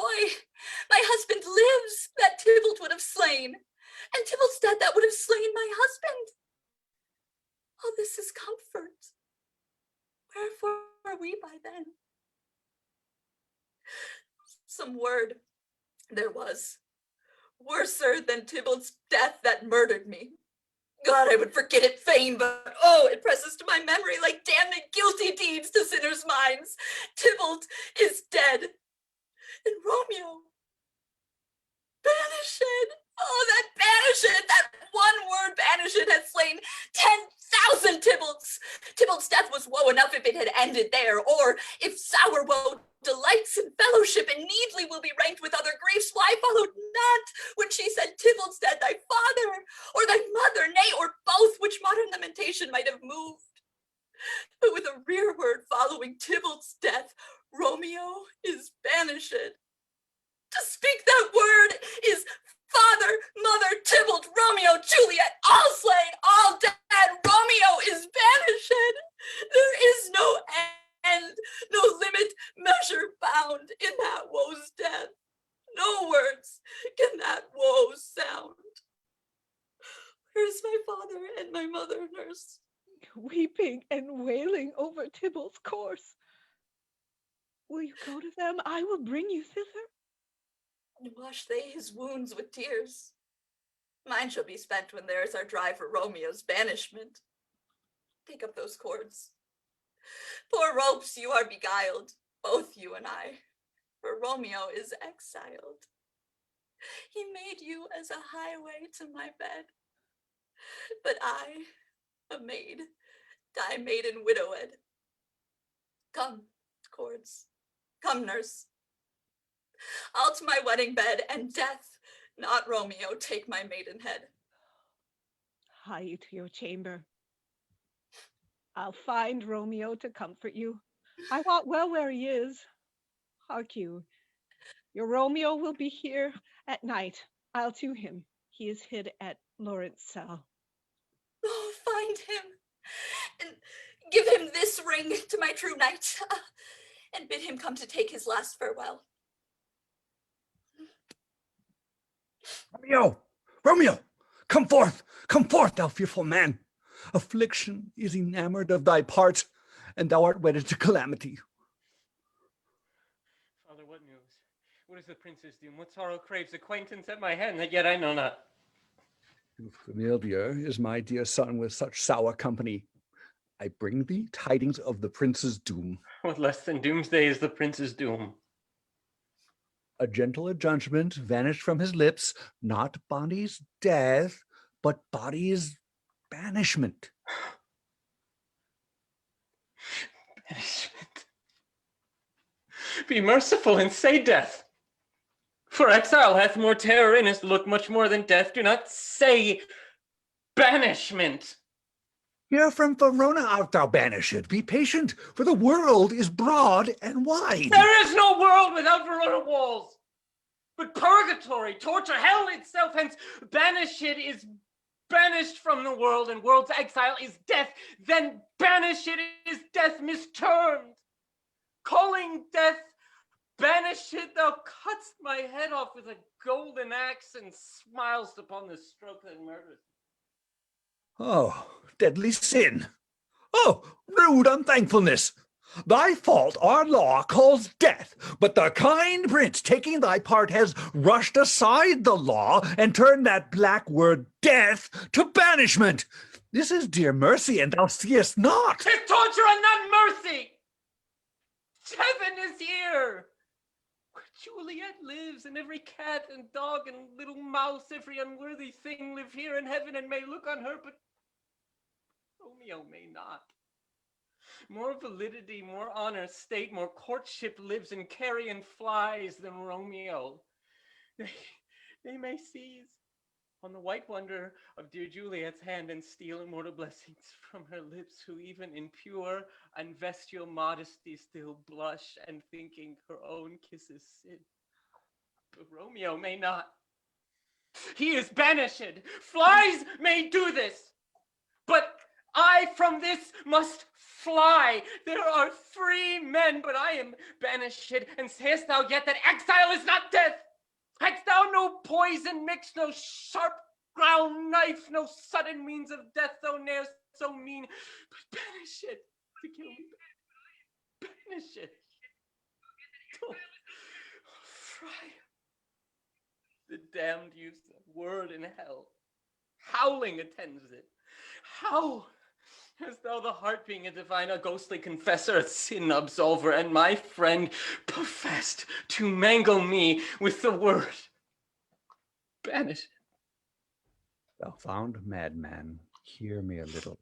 Oh, thou wilt speak again of banishment! I'll give thee armor to keep off that word. Adversity's sweet milk, philosophy, to comfort thee, though thou art banished. Hang up philosophy. Unless philosophy can make a Juliet displace a town, reverse a prince's doom, it helps not, it prevails not. Talk no more. Oh, then I see that a madman hath no ears. Oh, wow, then should that wise man have no eyes? Let me dispute with thee of thy estate. Thou canst not speak that thou dost not feel. Wert thou as young as I, Juliet thy love, an hour but married, Tybalt murdered, doting like me, and like me banished, thou mightst thou speak. Then mightst thou tear thy hair and fall upon the ground as I do, taking the measure of an unmade grave. Arise, one knocks. Good Romeo, hide thyself. Not unless I hear the breath of heartsick groans mistake and fold me from the search of eyes. Hark, how they knock. Who's there? Romeo, arise, thou wilt be taken. Stay a while. Stand up, run to my study. By and by. God's will, what simpleness is this? I come. Who knocks so hard? Where come you? What's your will? Let me come in, and you shall know my errand. I come from Lady Juliet. Welcome then. Oh, holy friar. Oh, tell me, holy friar, where's my lady's lord? Where's Romeo? There on the ground, with his own tears made drunk. Oh, he is even in my mistress' case, just in her case. Woeful sympathy, piteous predicament. Even so lies she, blubbering and weeping and weeping and blubbering. Stand up, stand up, stand, and you be a man. For Juliet's sake, for her sake, rise and stand. Why should you fall into so deep an O? Nurse. Ah, sir, death's the end of all. Speakest thou of Juliet? How is it with her? Does not she think me an old murderer? Now I have stained the childhood of our joy with blood removed from little from her own. Where is she, and how doth she, and what says my concealed lady of Arkansas love? Oh, she says nothing, sir, but weeps and weeps, and now falls on her bed, and then starts up, and Tybalt calls, and then on Romeo cries, and then down falls again. As if that name shot from the deadly level of a gun did murder her, as the name cursed hand murdered her kinsman. Oh, tell me, friar, tell me, in what vile part of this anatomy doth my name lodge? Tell me that I may sack the hateful mansion. Hold thy desperate hand! Art thou a man? Thy form cries out thou art. Thy tears are womanish. Thy wild acts denote the unreasonable fury of a beast. Unseemly woman in a seeming man, and ill-beseeming beast in a seeming both. Thou hast amazed me. By my holy order, I thought thy disposition better tempered. Hast thou slain Tybalt? Wilt thou slay thyself, and slay thy lady, that in thy life lives by doing damned hate upon thyself? Why railest thou upon thy birth, the heaven and earth, since birth and heaven and earth all three do meet in thee at once, which thou at once wouldst lose? Fie, fie! Thou shamest thy shape, thy love, thy wit, which like a usurer all abound, and usest none in that true use indeed, which should bedeck thy shape, thy love, and thy wit. Thy noble shape is but a form of wax, disgressing from the valor of a man. Thy dear love sworn but hollow perjury, killing that love which thou hast vowed to cherish. Thy wit, that ornament to shape and love, misshapen in the conduct of them both, like a powder in a skilless soldier's flask, is set afire by thine own ignorance, and thou dismembered with thine own defense. What? Rouse thee, man.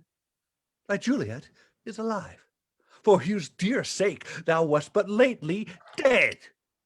There, art thou happy? Tybalt would kill thee, but thou slewest Tybalt. There, art thou happy? The law that threatened death becomes thy friend and turns it to exile. There, art thou happy? A pack of blessings light upon thy back. Happiness courts thee in her best array, but like a misbehaved and sullen wench, thou pouts thy fortune and thy love.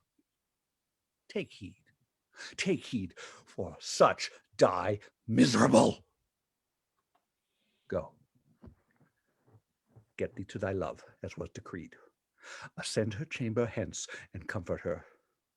But look thou, stay not till the watch be set, for then thou canst not pass to Mantua, where thou shalt live, till we can find time to blaze your marriage, reconcile your friends, beg pardon of the prince, and call thee back with 200,000 times more joy than thou wentst forth in lamentation. Go before nurse, commend me to thy lady, and bid her hasten all the house to bed, which heavy sorrow makes them apt unto. Romeo is coming. Oh, Lord, I could have stayed here all night to hear good counsel. What learning is. My lord, I'll tell my lady you will come. Do so, and bid my sweet prepare to chide. Here, sir, a ring she bid me gave you, sir. How you make haste, for it grows very late. Oh, well, my comfort is revived by this. Go hence. Good night. And here stands all your state. Either be gone before the watch be set, or by the break of day disguised from hence. Sojourn to Mantua. I'll find out your man, and he shall signify from time to time every good hap to you that chances here. Give me thy hand. 'Tis late. Farewell. Good night. That a joy past joy calls out to me. On where a grief so brief to part with thee, farewell.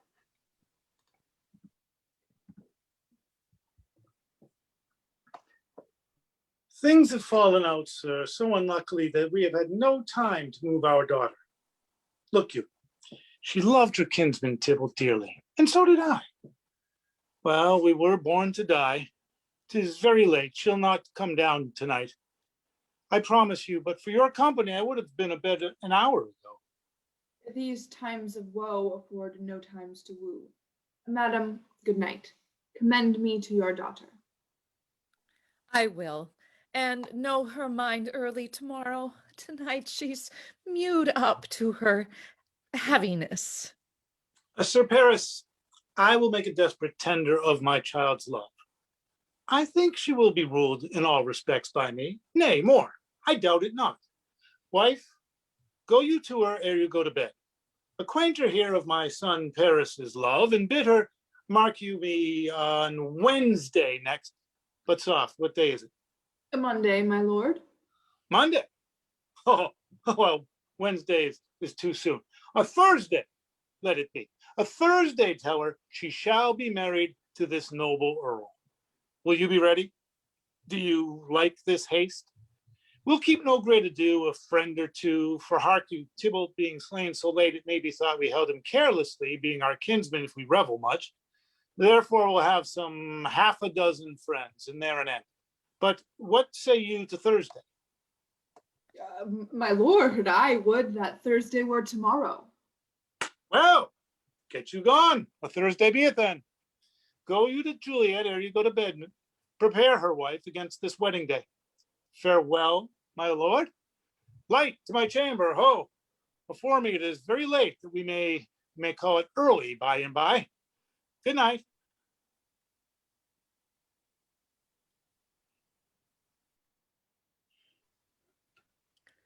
Wilt thou be gone? It is not yet near day.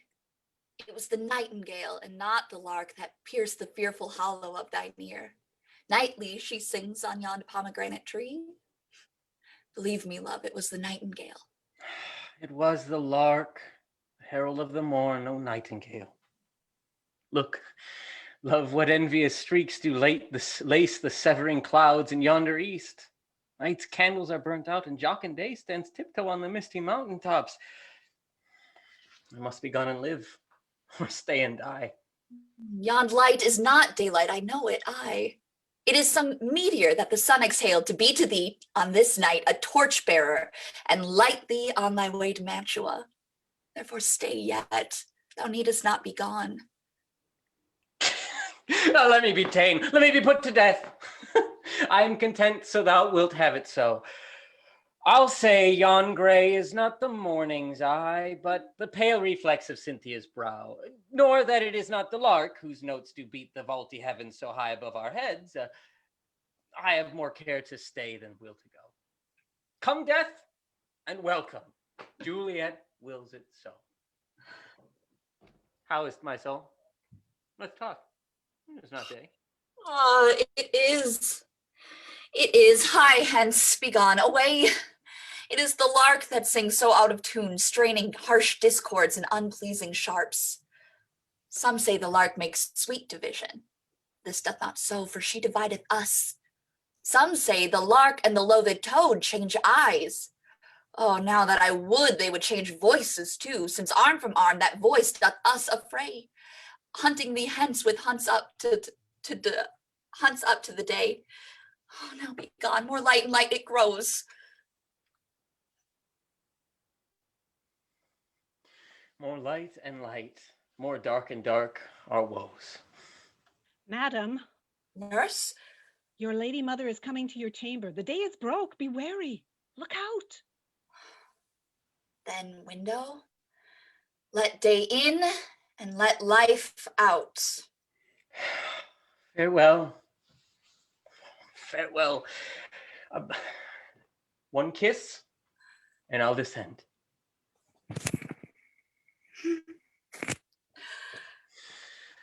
Art thou so gone? Love, Lord, I husband, friend. I must hear from thee every day in the hour, for in a minute there are many days. Oh, by this counting, I shall be much in years ere I again behold my Romeo. Thinkest thou that we shall ever meet again?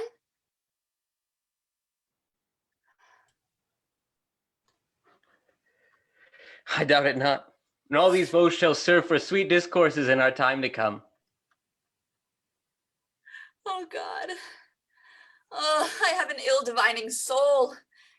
Methinks I see thee, now that thou art so low, as one dead in the bottom of a tomb. Either my eyesight fails, or thou lookest pale. And trust me, love, in my eyes, so do you. Dry sorrow drinks our blood. Adieu. Adieu. Oh, Fortune. Fortune, all men call thee fickle. If thou art fickle, what dost thou with him that is renowned for faith? Be fickle, Fortune. For then I hope thou wilt not keep him long, but send him back. Oh, daughter, are you up? Who is that calls? It is my lady mother. Is she not down so late or up so early? What an unaccustomed cause procures her hither. Oh, why, how now, Juliet? Madam, I am not well. Oh, evermore weeping for your cousin's death. What, wilt thou wash him from his grave with tears? Oh, and if thou couldst not make him live. Therefore have done. Some grief shows much of love, but much of grief shows still some want of wit. Let me weep for such a feeling loss.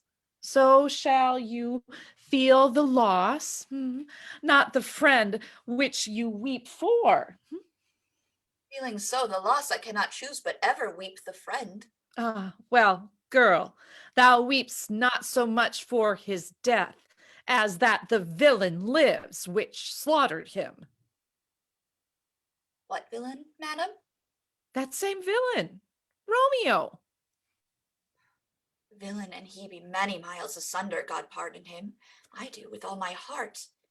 Yet no man like he doth grieve my heart. That is because the traitor murderer lives.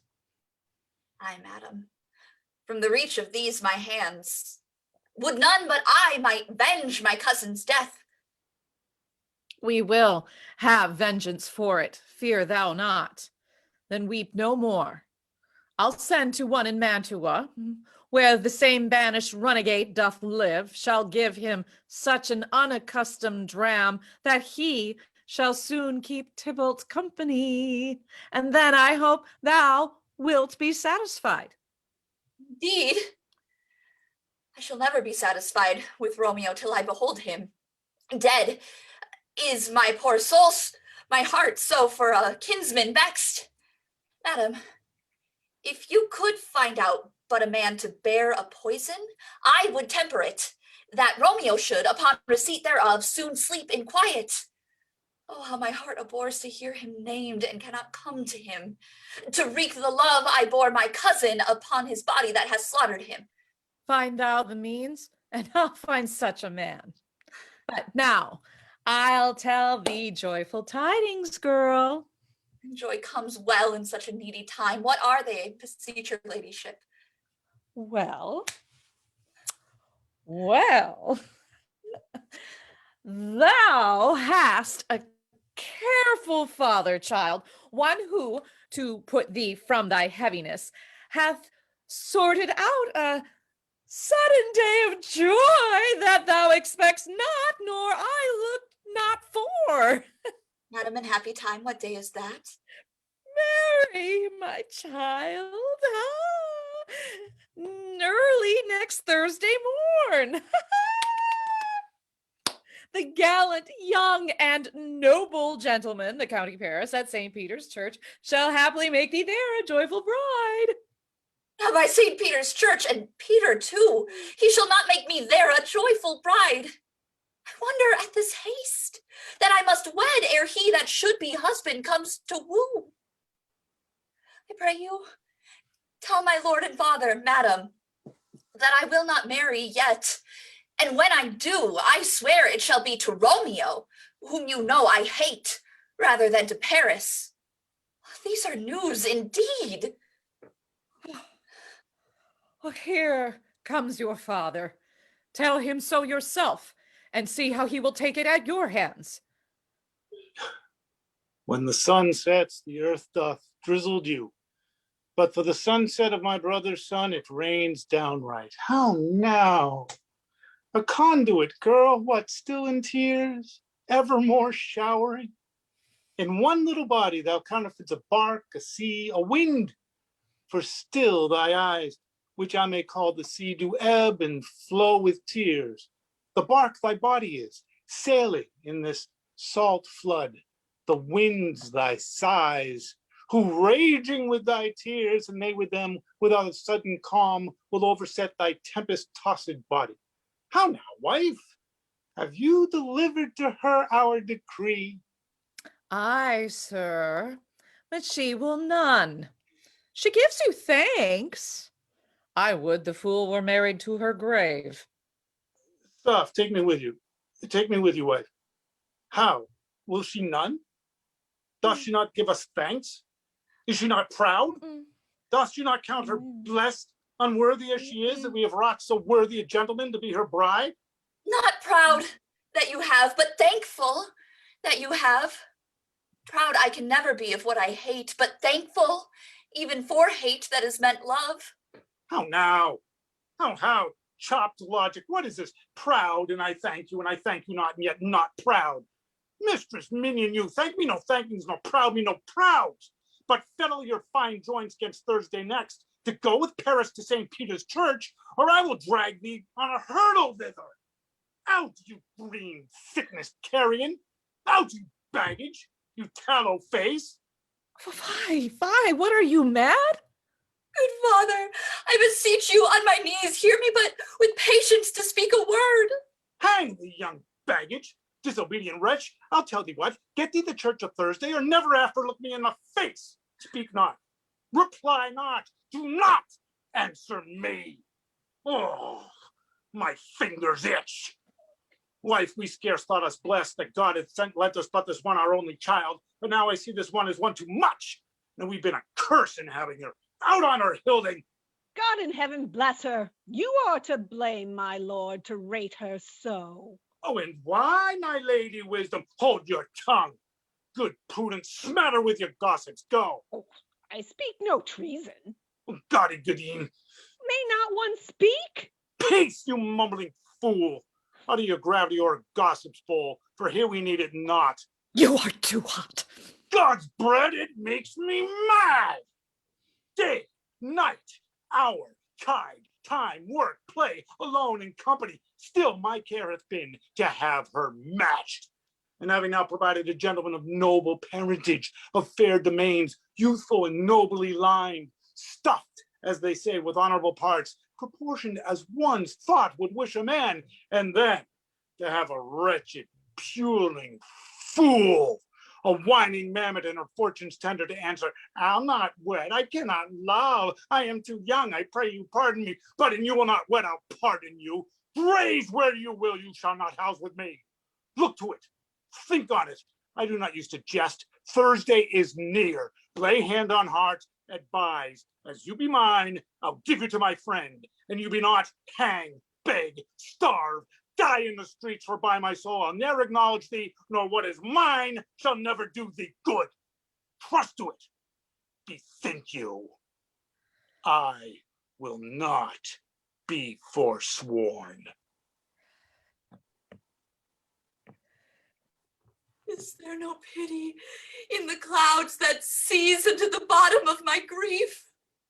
Oh, sweet mother, cast me not away. Delay this marriage but for a month, a week. Or if you do not, make the bridal bed in that dim monument where Tybalt lies. Not to me, for I'll not speak a word. Do as thou wilt, for I have done with thee. Oh, God. Oh, nurse, how shall this be prevented? My husband is on earth, my faith in heaven. How shall that faith return again to earth unless that husband send it to me from heaven by leaving earth? Comfort me. Counsel me, alack! Alack that heaven should practice stratagems upon so soft a subject as myself. What sayest thou? Hast thou not a word of joy? Some comfort, nurse? Faith, here it is. Romeo is banished and all the world to nothing, that he dares ne'er come back to challenge you. Or if he do, it needs must be by stealth. Then since the case so stands as now it doth,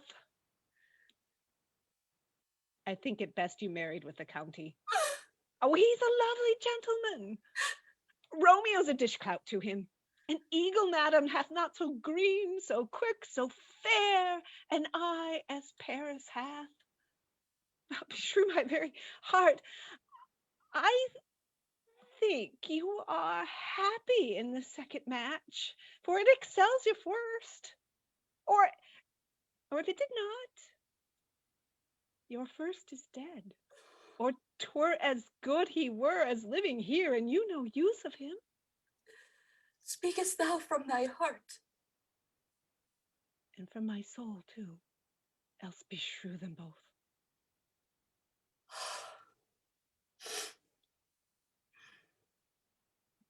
Amen. What? Well, thou hast comforted me marvelous much. Go in and tell my lady I am gone, having displeased my father, to Laurence's cell to make confession and be absolved. Mary, I will.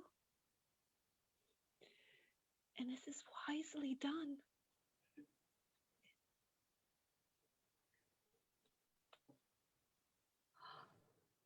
Ancient damnation. Oh, most wicked fiend! Is it more sin to wish me thus forsworn, or to dispraise my lord with that same tongue which he hath praised him with above compare so many thousand times? Go, counselor.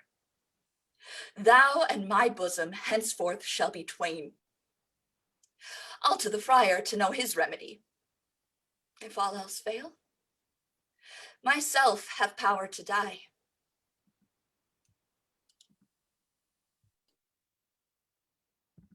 On Thursday, sir. The time is very short. My father Capulet will have it so, and I am nothing slow to slack his haste. You say you do not know the lady's mind? Uneven is the course, I like it not.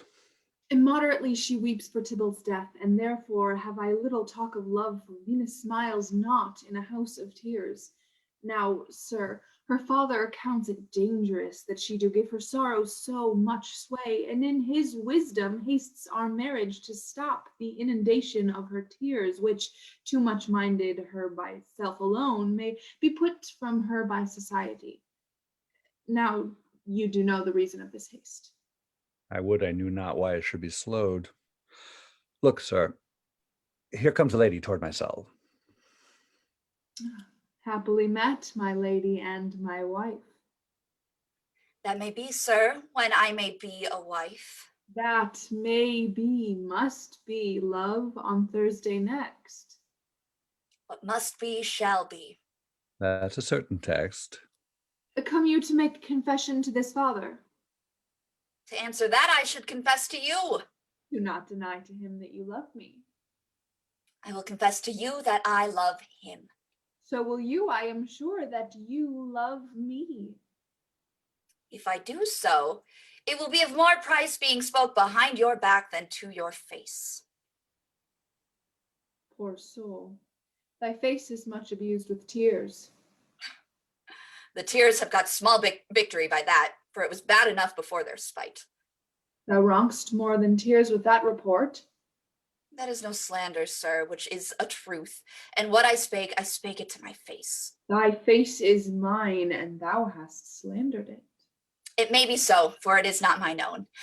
Are you at leisure, Holy Father, now, or shall I come to you at evening mass? My leisure serves me, pensive daughter, now. My lord, we must entreat the time alone. God shield, I should disturb devotion.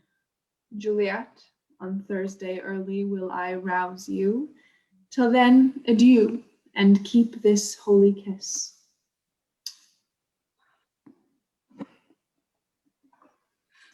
Oh, shut the door, and when thou hast done so, come weep with me. Past hope, past care, past help. Oh, Juliet, I already know thy grief. It strains me past the compass of my wits. I hear thou must, and nothing may prorogue it, on Thursday next be married to this county. Tell me not, friar, that thou hearest of this, unless thou tell me how I may prevent it. If in thy wisdom thou canst give me no help, do thou but then call my resolution wise, and with this knife I'll help it presently. God, join my heart and Romeo's, thou our hands, and ere this hand by thee to Romeo sealed shall be labeled to another deed, or my true heart with treacherous revolts turn to another, this shall slay them both. Therefore, out of thy long experienced time, give me some present counsel, or behold, twixt my extremities and me, this bloody knife shall play the umpire, arbitrating that which the commission of thy years and art could no issue of true honor bring. Oh, be not so long to speak, I long to die, if what thou cannot speak, speak not of remedy.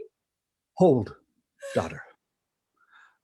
I do spy a kind of hope, which craves as desperate an execution as that is desperate which we would prevent. If, rather than to marry County Paris, thou hast the strength of will to slay thyself, then it is likely thou wilt undertake a thing like death to chide away the shame that compassed with death himself to escape from it. And if thou darest, I'll give thee remedy. Oh, bid me leap, rather than marry Paris from off the battlements of any tower, or walk in thievish ways, or bid me lurk where serpents are, chain me with roaring bears, or hide me nightly in a charnel house, or covered quite with dead man's rattling bones, with reeky shanks and yellow chapless skulls, or bid me hide in a new-made grave, and hide me with a dead man in his shroud, things that, to hear them told, have made me tremble, and I will do it without fear or doubt, to live an unstained wife to my sweet love. Hold, then. Go home. Be merry. Give consent to marry Paris. Wednesday is tomorrow. Tomorrow night, look that thou lie alone.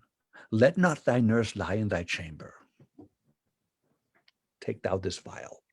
Being then in bed, and this distilling liquor drink off, when presently through all thy veins shall run a cold and drowsy humor, for no pulse shall keep his native progress, but surcease. No warmth, no breath shall testify thou livest. The roses in thy lips and cheeks shall fade to paly ashes. Thy eyes, windows fall like death when he shuts up the day of life. Each part, deprived of supple government, shall stiff and stark and cold appear like death, and in thy borrowed likeness of shrunk death thou shalt continue 42 hours, and then awake as from a pleasant sleep. Now, when the bridegroom in the morning comes to rouse thee from thy bed, there art thou dead.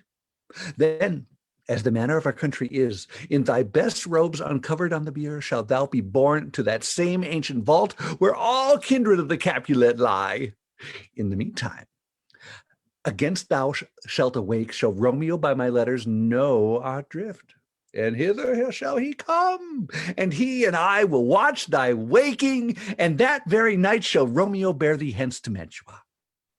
And this shall free thee from thy present shame, if no inconstant toy nor womanish fear abate thy valor in the acting it. Oh, give me, tell me not of fear. Here, hold, get thee gone. Be strong and prosperous in this resolve. I'll send a friar with speed to Mantua with my letters to thy lord. Love, give me strength, and strength shall help afford. Farewell, dear father.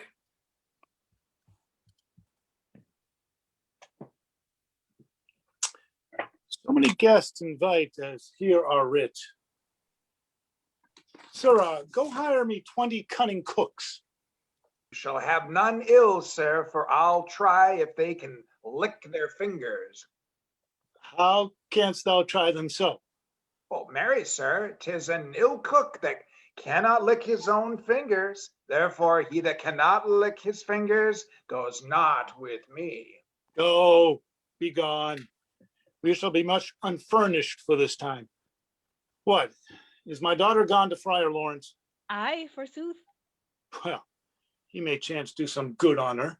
A peevish, self-willed harlotry it is. See where she comes from shrift with merry look. How now, my headstrong, where have you been gadding? Where I have learned me to repent the sin of disobedient opposition to you and your behests, and am enjoined by holy Laurence to fall prostrate here and beg your pardon. Pardon, I beseech you. Henceforward, I am ever ruled by you. Send for the county. Go, tell him of this. I'll have this knot knit up tomorrow morning. I met the youthful lord at Laurence cell, and gave him what becomed love I might, not o'erstepping the bounds of modesty. Why, I am glad on it. This is well. Stand up. This is as it should be. Let me see the county. Aye, Mary, go, I say, and fetch him hither. Now, afore God, this reverend holy friar, all our whole city is much bound to him. Nurse, will you go with me into my closet and help me sort such needful ornaments as you think fit to furnish me tomorrow? No, not till Thursday. There is time enough. Go, nurse, go with her. We'll to church tomorrow. Shall be short in our provision. 'Tis now near night. Gosh, I will stir about, and all things shall be well. I warrant thee, wife. Go thou to Juliet. Help to deck up her. I'll not to bed tonight. Let me alone. I'll play the housewife for this once. What ho? They are all forth. Well, I will walk myself to County Paris to prepare up him against tomorrow. My heart is wondrous light, since this same one wayward girl is so reclaimed. Aye, those attires are best. But gentle nurse, I pray thee, leave me to myself tonight. For I have need of many orisons to move the heavens to smile upon my state, which well thou knowest is cross and full of sin. What? Are you busy? Oh, need you my help? No, madam. We have called such necessities as behooveful for our state tomorrow. So please you, let me now be left alone. And let the nurse this night sit up with you, for I am sure you have your hands full all with this so sudden business. Good night. Get thee to bed and rest, for thou hast need. Farewell. God knows when we shall meet again. Oh, I have a faint cold fear thrills through my veins that almost freezes up the heat of life. I'll call them back again to comfort me. Nurse! What should she do here? My dismal scene, I needs must act alone. Come, vial. What if this mixture do not work at all? Shall I be married then tomorrow morning? No. No. This shall forbid it. Lie thou there. What if it be a poison, which the friars subtly had ministered to have me dead, lest this marriage he should be dishonored, because he married me before to Romeo? I fear it is. And yet methinks it should not, for he hath still been tried a holy man. How if, when I am laid into the tomb, I wake before the time that Romeo come to redeem me? There's a fearful point. Shall I not then be stifled in the vault, to whose foul mouth no healthsome air breathes in, and die, strangled ere my Romeo comes? Or what if I live? Is not very like the horrible conceit of death and night, together with the terror of the place, as in the vault an ancient receptacle, where for this many 100 years the bones of all my buried ancestors are packed, where Tybalt's bloody, yet but green in earth, lies festering in his shroud, where, as they say, at some hours in the night spirits resort. Alack, alack, is it not very like that I, so waking early with loathsome smells and shrieks like mandrakes torn out of the earth, that living mortals hearing them run mad? Or if I wake, shall I not be distraught, environed with all these hideous fears, and madly play with my forefathers' joints, and pluck the mangled Tybalt from his shroud, and in this rage with some great kinsman's bones, as with a club, dash out my desperate brains?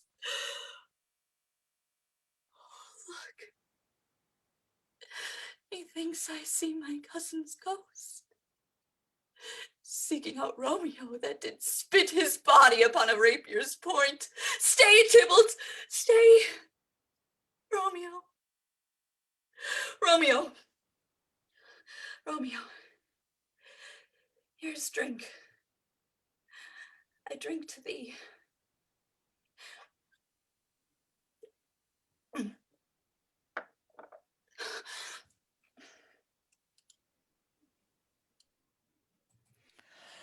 Hold, take these keys, and fetch more spices, nurse. They call for dates and quinces in the pastry. Come, stir, stir, stir, the second cock hath crowed.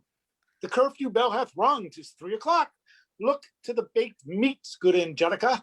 Spare not for cost. Oh, go, you cock queen, go. Get you to bed, Faith. You'll be sick tomorrow for this night's watching.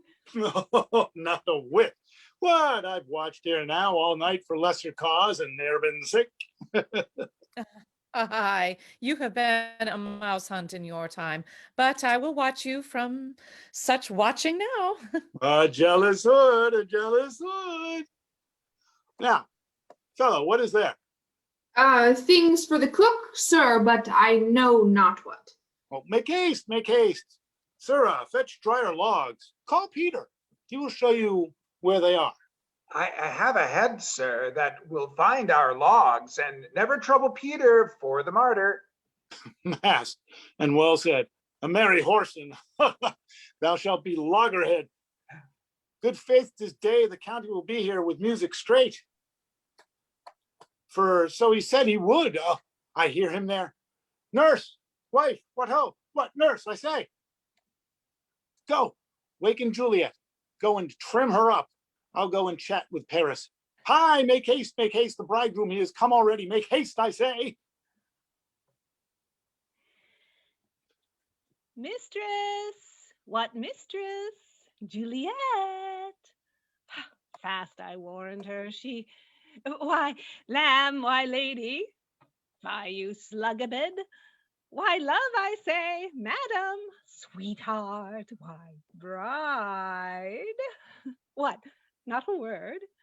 Well, you take your penny's worth now. Sleep for a week for the next night, I warrant. The county Paris hath set up his rest that you shall rest but little. Oh, God forbear me. Mary and amen, how sound is she asleep? I needs must wake her. Madam, madam, madam. Ay, let the county take you in your bed. He'll fright you up a faith, will it not be? What? Dressed and in your clothes and down again? Oh, I must needs wake you. Lady, lady, lady! Alas, alas! Help! Help! My lady's dead! Oh, where day that e'er I was born! Some aqua vitae, ho! My lord! My lady! What noise is there? Day! What is the matter? Look! Oh, heavy day! Oh,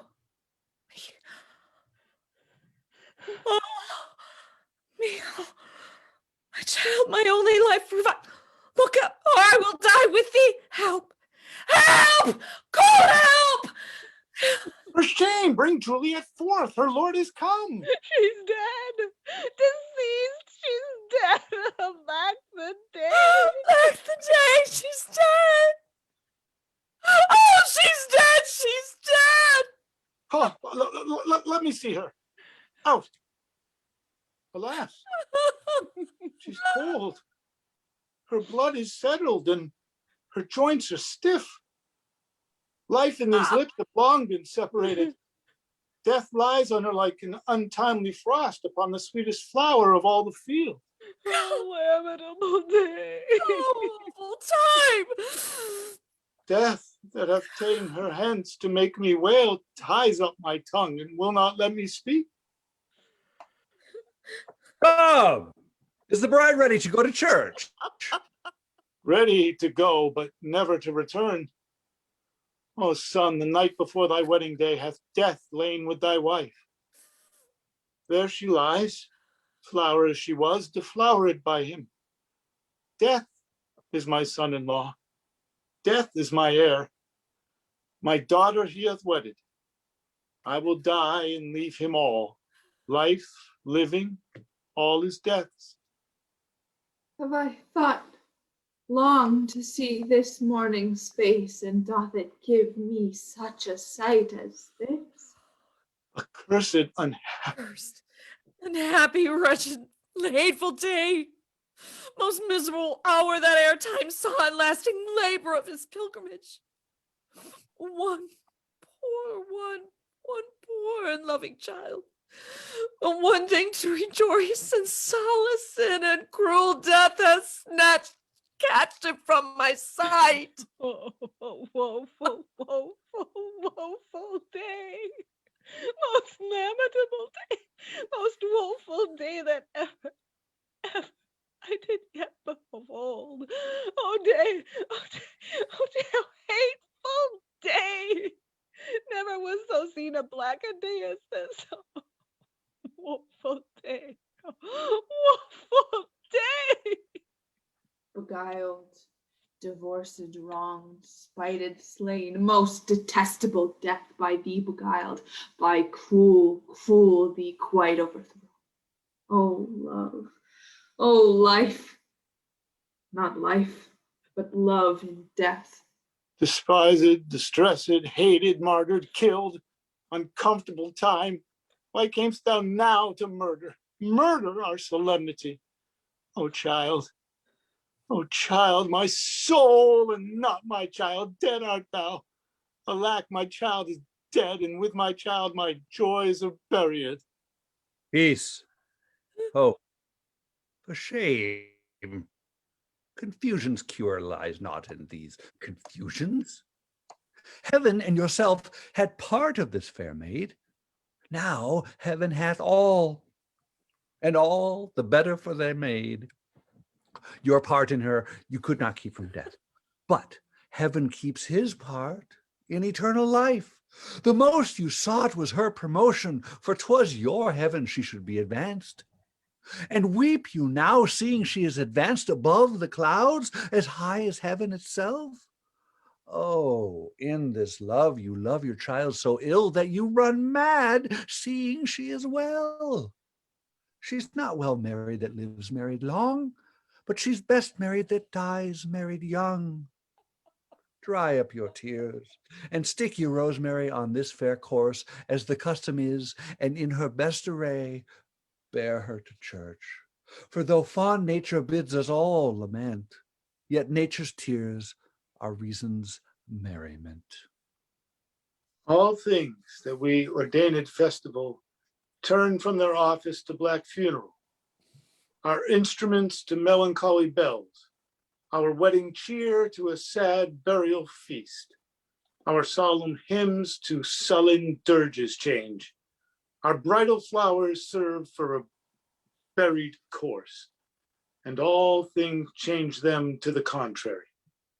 Sir, go you in, and madam, go with him, and go, Sir Paris. Everyone prepare to follow this fair course unto her grave. The heavens do lower upon you for some ill, but move them no more by crossing their high will.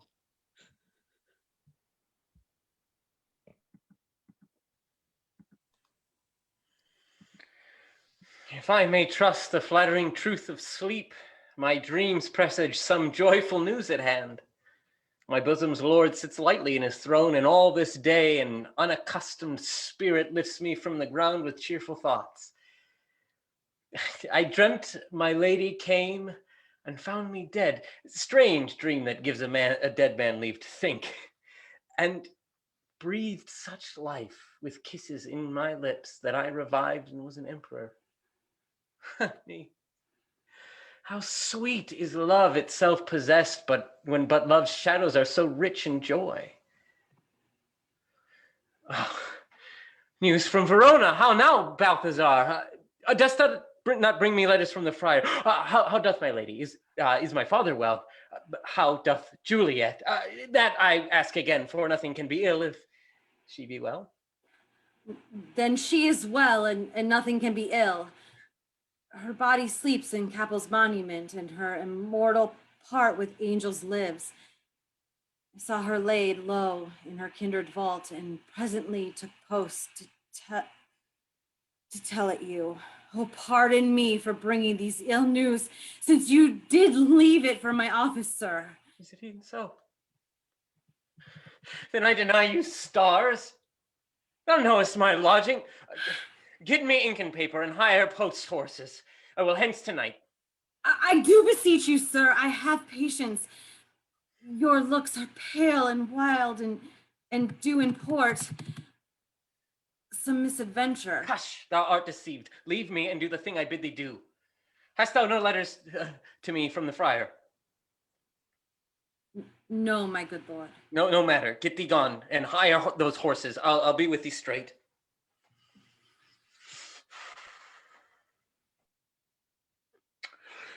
Well, Juliet, I will lie with thee tonight. Let's see for means. Oh, mischief. Thou art swift to enter in my thoughts of desperate men. I do remember an apothecary, and hereabouts he dwells, which late I noted in tattered weeds, with overwhelming brows culling for simples. Meager were his looks.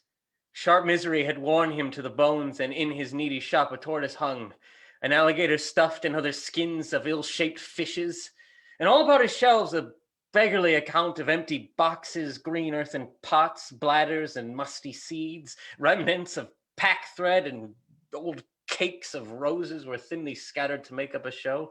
Nothing. Noting this penury to myself, I said, and if a man did need a poison now, whose sale is present death in Mantua, here lives a caitiff wretch would sell it to him. This same thought did but forerun my need, and this same needy man must sell it me. As I remember, this should be the house. Being holiday, the beggar shut his shop. What ho, apothecary! Who calls so loud? Come hither, man. I see thou art poor. Hold, there's 40 ducats. Let me have a dram of poison, such soon speeding gear as will disperse itself through all the veins, that the life-weary taker must fall dead, and that the trunk must be discharged of breath as violently as hasty powder fired doth hurry from the fatal cannon's womb. Such mortal drugs I have, but Mantua's law is death to any that utters them. Art thou so bare and so full of wretchedness and fearest to die? Famine is in thy cheeks, need and oppression starveth in thy eyes, contempt and beggary hangs on thy back. The world is not thy friend, or the world's law. The world affords no law to make thee rich. Then be not poor. Break it and take this. My poverty, but not my will, consents. I pay thy poverty and not thy will.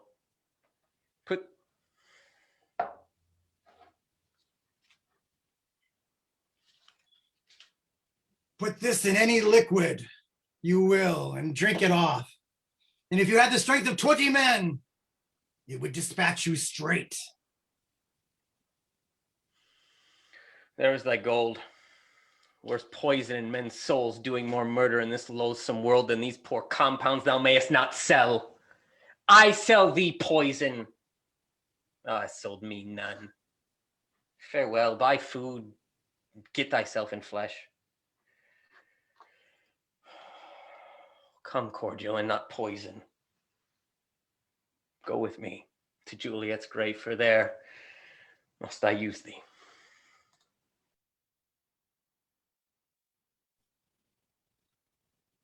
Holy Franciscan friar, brother, oh! This same should be the voice of Friar John. Welcome from Mantua. What says Romeo? Or if his mind be writ, give me the letter. Going to finding a barefoot brother out, one of our order to associate me here in the city visiting the sick, and finding him, the searchers of the town, suspecting that we both were in a house where the infectious pestilence did reign, sealed up the doors and would not let us forth. So my speed to Mantua there was stayed. Who bear my letter to Romeo? I could not send it. Here it is again. Nor get a messenger to bring it thee, so fearful were they of infection. Unhappy fortune! By my brotherhood, the letter was not nice, but full of charge of dear import, and in neglecting it may do us much danger. Friar John, go hence, get me an iron crow, and bring it straight unto my cell. Brother, I'll go and bring it to thee. Now I must go to the monument alone. Within this 3 hours will Juliet wake. She will beshrew me much that Romeo hath no notice of these accidents. But I will write again to Mantua and keep her at my cell till Romeo come. But a poor living corse closed in a dead man's tomb.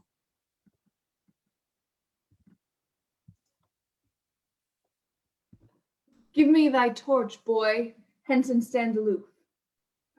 Yet put it out. I would not be seen. Under yond yew trees lay thee all along, holding thy ear close to the hollow ground. So shall no foot upon the churchyard tread, being loose, unfirm with digging up of graves, but thou shalt hear it. Whistle then to me as signal that thou hearest something approach. Give me those flowers. Do as I bid thee. Go. I am almost afraid to stand alone here in the churchyard. Yet I will adventure. Sweet flower, with flowers thy bridal bed I strew. Oh, woe, thy canopy is dust and stones, which with sweet water nightly I will dew, or, wanting that, with tears distilled by moans. The obsequies that I for thee will keep nightly shall be to strew thy grave and weep. Boy, it's warning, something doth approach. Would cursed foot wanders this way tonight to cross my obsequies and true love's right. With the torch, muffle me night a while. Give me that mattock and the wrenching iron. Hold. Take this letter. Early in the morning, see thou deliver it to my lord and father. Give me the light. Upon my life, I charge thee, whatever thou hearest or seest, stand aloof and do not interrupt me in my course. Why I descend into this bed of death is partly to behold thy lady's face, but chiefly to take thence from her dead finger a precious ring, a ring that I must use in dear employment. Therefore, hence, be gone. But if thou, jealous, dost return to pry in what I further shall intend to do, by heaven, I will tear thee joint by joint and strew this hungry churchyard with thy limbs. The time and my intents are savage wild, more fierce than more inexorable far than empty tigers or the roaring sea. I will be gone, sir, and not trouble you. Thou shalt show me much friendship. Take thou that. Live and be prosperous. And farewell, good fellow. For all this the same, I'll hide me hereabout. His looks I fear, and his intents I doubt.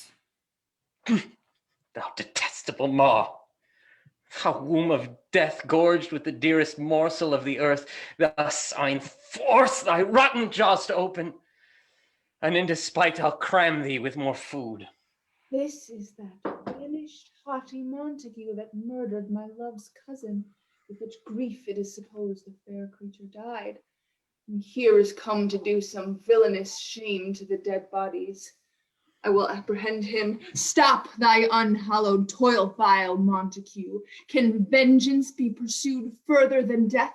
Condemned villain, I do apprehend thee. Obey and go with me, for thou must die. I must indeed, and therefore came I hither. Gentle youth, tempt not a desperate man. Fly hence and leave me. Think upon these gone. Let them affright thee, I beseech thee, youth, but do not put another sin in my head, but by urging me to fury. Be gone! By heaven, I love thee better than myself, for I came hither armed against myself. Stay not, be gone, live, and hereafter stay a madman's mercy, bid thee run away. I do defy thy commination and apprehend thee for a felon here. Wilt thou provoke me? And have at thee, boy. Oh Lord, they fight. I will go call the watch. No, I am slain. Thou be merciful. Open the tomb. Lay me with Juliet.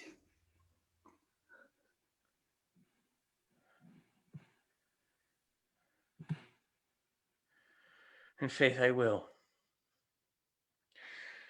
Let me peruse this face. Mercutio's kinsman, noble County Paris.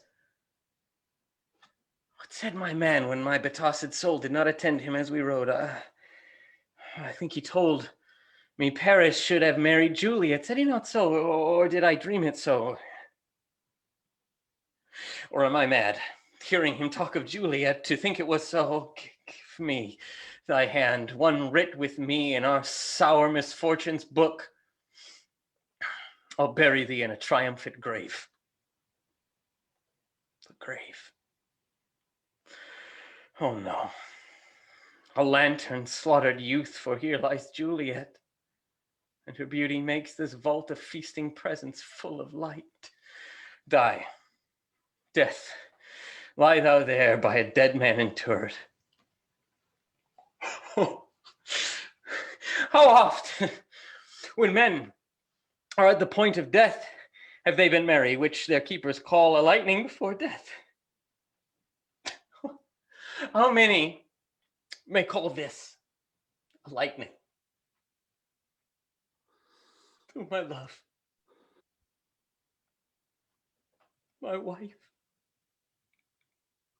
death that hath sucked the honey of thy breath, hath no power yet upon thy beauty. Thou art not conquered. Beauty's ensign yet is crimson in thy lips and in thy cheeks, and death's pale flag is not advanced there. Tybalt liest there, thou there in thy bloody sheet. Oh, what more favor can I do to thee than with this hand that cut thy youth in twain, to sunder his that was thine enemy? Forgive me, cousin.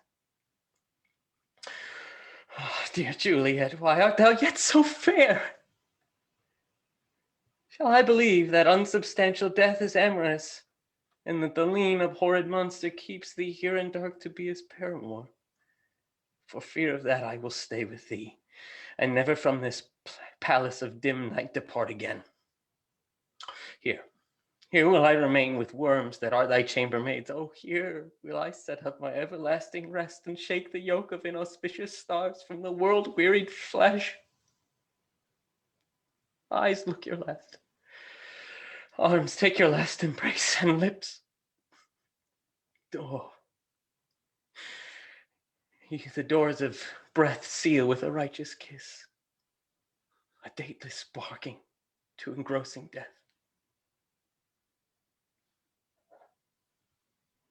Come, bitter conduct. Come, unsavory guide. Thou desperate pilot, now at once run on the dashing rocks thy seasick weary bark. Here's to my love.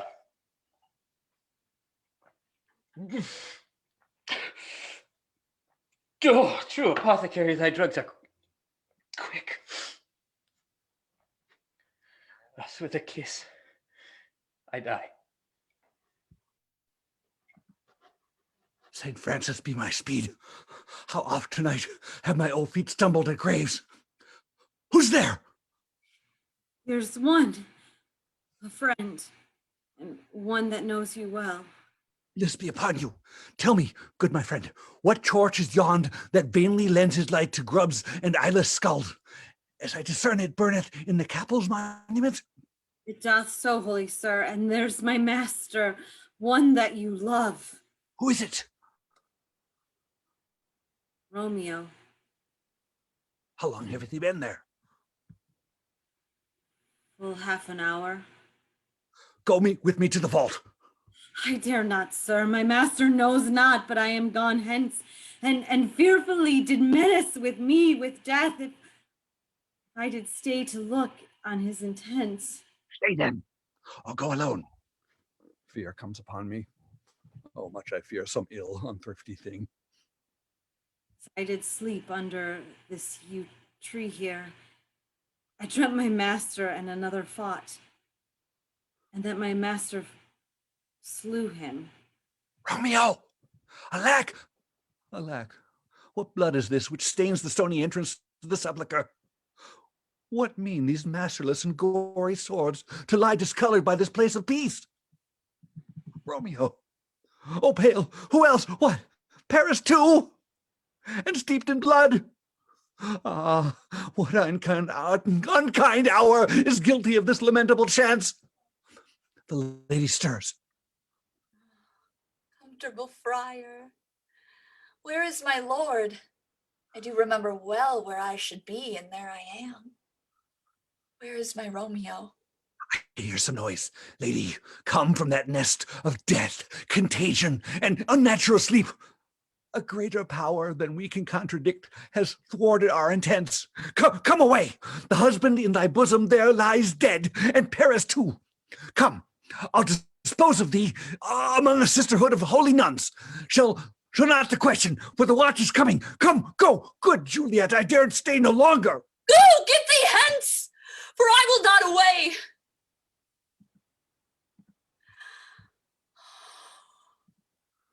Oh, what's here? A cup closed in my true love's hands. Poison, I see, hath been his timeless end. Oh, churl, drunk all and left no friendly drop to help me after. I will kiss thy lips. Haply some poison yet doth hang on them to make me die with the restorative. Oh, thy lips are warm. Lead boy, which way? Yea, noise. Then I'll be brief. Oh, happy dagger. This is thy sheath. There rust, and let me die. This is the place where the torch doth burn. The ground is bloody. Search about the churchyard. Go, some of you. Whoever you find, attach. Pitiful sight. Here lies the county slain, and Juliet bleeding, warm and newly dead, who here hath lain this 2 days buried. Go, tell the prince, run to the Capulets, raise up the Montagues, some others, search. We see the ground whereon these woes do lie, but the true ground of all these piteous woes we cannot without circumstance descry. Here's Romeo's man. We found him in the courtyard. Hold him in safety till the prince come hither. Here is a friar that trembles, sighs, and weeps. We took this mattock and this spade from him as he was coming from this churchyard side. A great suspicion. Stay the friar too. What misadventure is so early up that calls our person from our morning rest? What should it be that is so shrieked abroad? Oh, the people in the street cry Romeo, some Juliet, and some Paris, and all run with open outcry toward our monument. What fear is this which startles in our ears? Sovereign, here lies the County Paris slain, and Romeo dead, and Juliet dead before, warm and new killed. Search, seek, and know how this foul murder comes. Here is a friar and slaughtered Romeo's man with instruments upon them fit to open these dead men's tombs. Oh, heavens! Oh, wife, look how our daughter bleeds. This dagger hath misstain, for lo, his house is empty on the back of Montague, and it is missheathed in my daughter's bosom. The sight of death is as a bell that warns my old age to a sepulchre. Ah, Montague, for thou art early up to see thy son and heir, now early down. Alas, my liege, my wife is dead tonight. Grief of my son's exile hath stopped her breath. What further woe conspires against mine age? Look, and thou shalt see. Oh, thou untaught, what manners it is in this to press before thy father to a grave? Seal up the mouth of outrage for a while, till we can clear these ambiguities and know their spring, their head, their true descent. And then will I be general of your woes and lead you even to death. Meantime, forbear and let mischance be slave to patience. Bring forth the parties of suspicion. I am the greatest able to do the least, yet most suspected, as the time and place doth make against me of this direful murder. And here I stand, both to impeach and purge myself condemned, and myself excused. Then say at once what thou dost know in this. I will be brief, for my short date of breath is not so long as is a tedious tale. Romeo, their dead, was husband to that Juliet, and she, their dead, that Romeo's faithful wife. I married them, and their stolen marriage day was Tybalt's doomsday, whose untimely death banished the new-made bridegroom from the city, for whom, and not for Tybalt, Juliet pined. You, to remove that siege of grief from her, betrothed, and would have married her perforce to County Paris. Then comes she to me, and with wild looks bid me devise some mean to rid her of this second marriage, or in my cell there she would kill herself. Then I gave her, so tutored by my art, a sleeping potion, which took so effect as I intended, for it wrought on her the form of death. Meantime, I writ to Romeo that he should hither come as this dire night to help take her away from her borrowed grave, being the time the potion's force would cease. But he which bore my letter, Friar John, was stayed by accident, and yesternight returned my letter back. Then all alone, at the prefixed hour of her waking, came I to take her from her kindred's vault, meaning to keep her closely at my cell till I conveniently could send to Romeo. But when I came, some minute ere the time of her awakening, here untimely lay the noble Paris and true Romeo, dead. She wakes, and I entreat her to come forth and bear this world work of heaven with patience. But then a noise did scare me from the tomb, and she, too desperate, would not go with me, but, as it seems, did violence on herself. All this I know, and to the marriage her nurse is privy. And if aught in this miscarried by my fault, let my old life be sacrificed some hour before his time unto the rigor of the severest law. We still have known thee for a holy man. Where's Romeo's man? What can he say to this? I brought my master's news of Juliet's death, and then in post came from Mantua to this same place, to this same monument, this letter. He early bid me give his father and threatened me with death. Going in the vault, if I departed not and left him there. Give me the letter, I will look on it.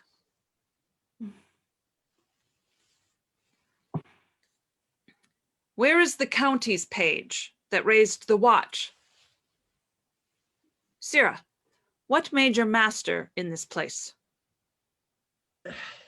He came with flowers to strew his lady's grave and had bid me stand aloof, and so I did. Anon comes one with light to ope the tomb, and by my masters drew on him, and then I ran away to call the watch. This letter doth make good the friar's words. Their course of love, the tidings of her death, and here he writes that he did buy a poison of a poor apothecary, and therewithal came to this vault to die and lie with Juliet.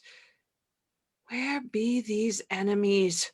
Capulet, Montague, see what a scourge has laid upon your hate, that heaven finds means to kill your joys with love. And I, for winking at your discords too, have lost a brace of kinsmen. All are punished. O brother Montague, give me thy hand. This is my daughter's jointure, for no more can I demand. But I can give thee more, for I will ray her statue in pure gold, that whilst Verona by that name is known, there shall no figure at such rate be set as that of true and faithful Juliet. As rich shall Romeo's by his ladies lie, poor sacrifices of our enmity. A glooming peace this morning with it brings. The sun for sorrow will not show his head. Go hence to have more talk of these sad things. Some shall be pardoned, and some punished. For never was a story of more woe than this of Juliet and her Romeo.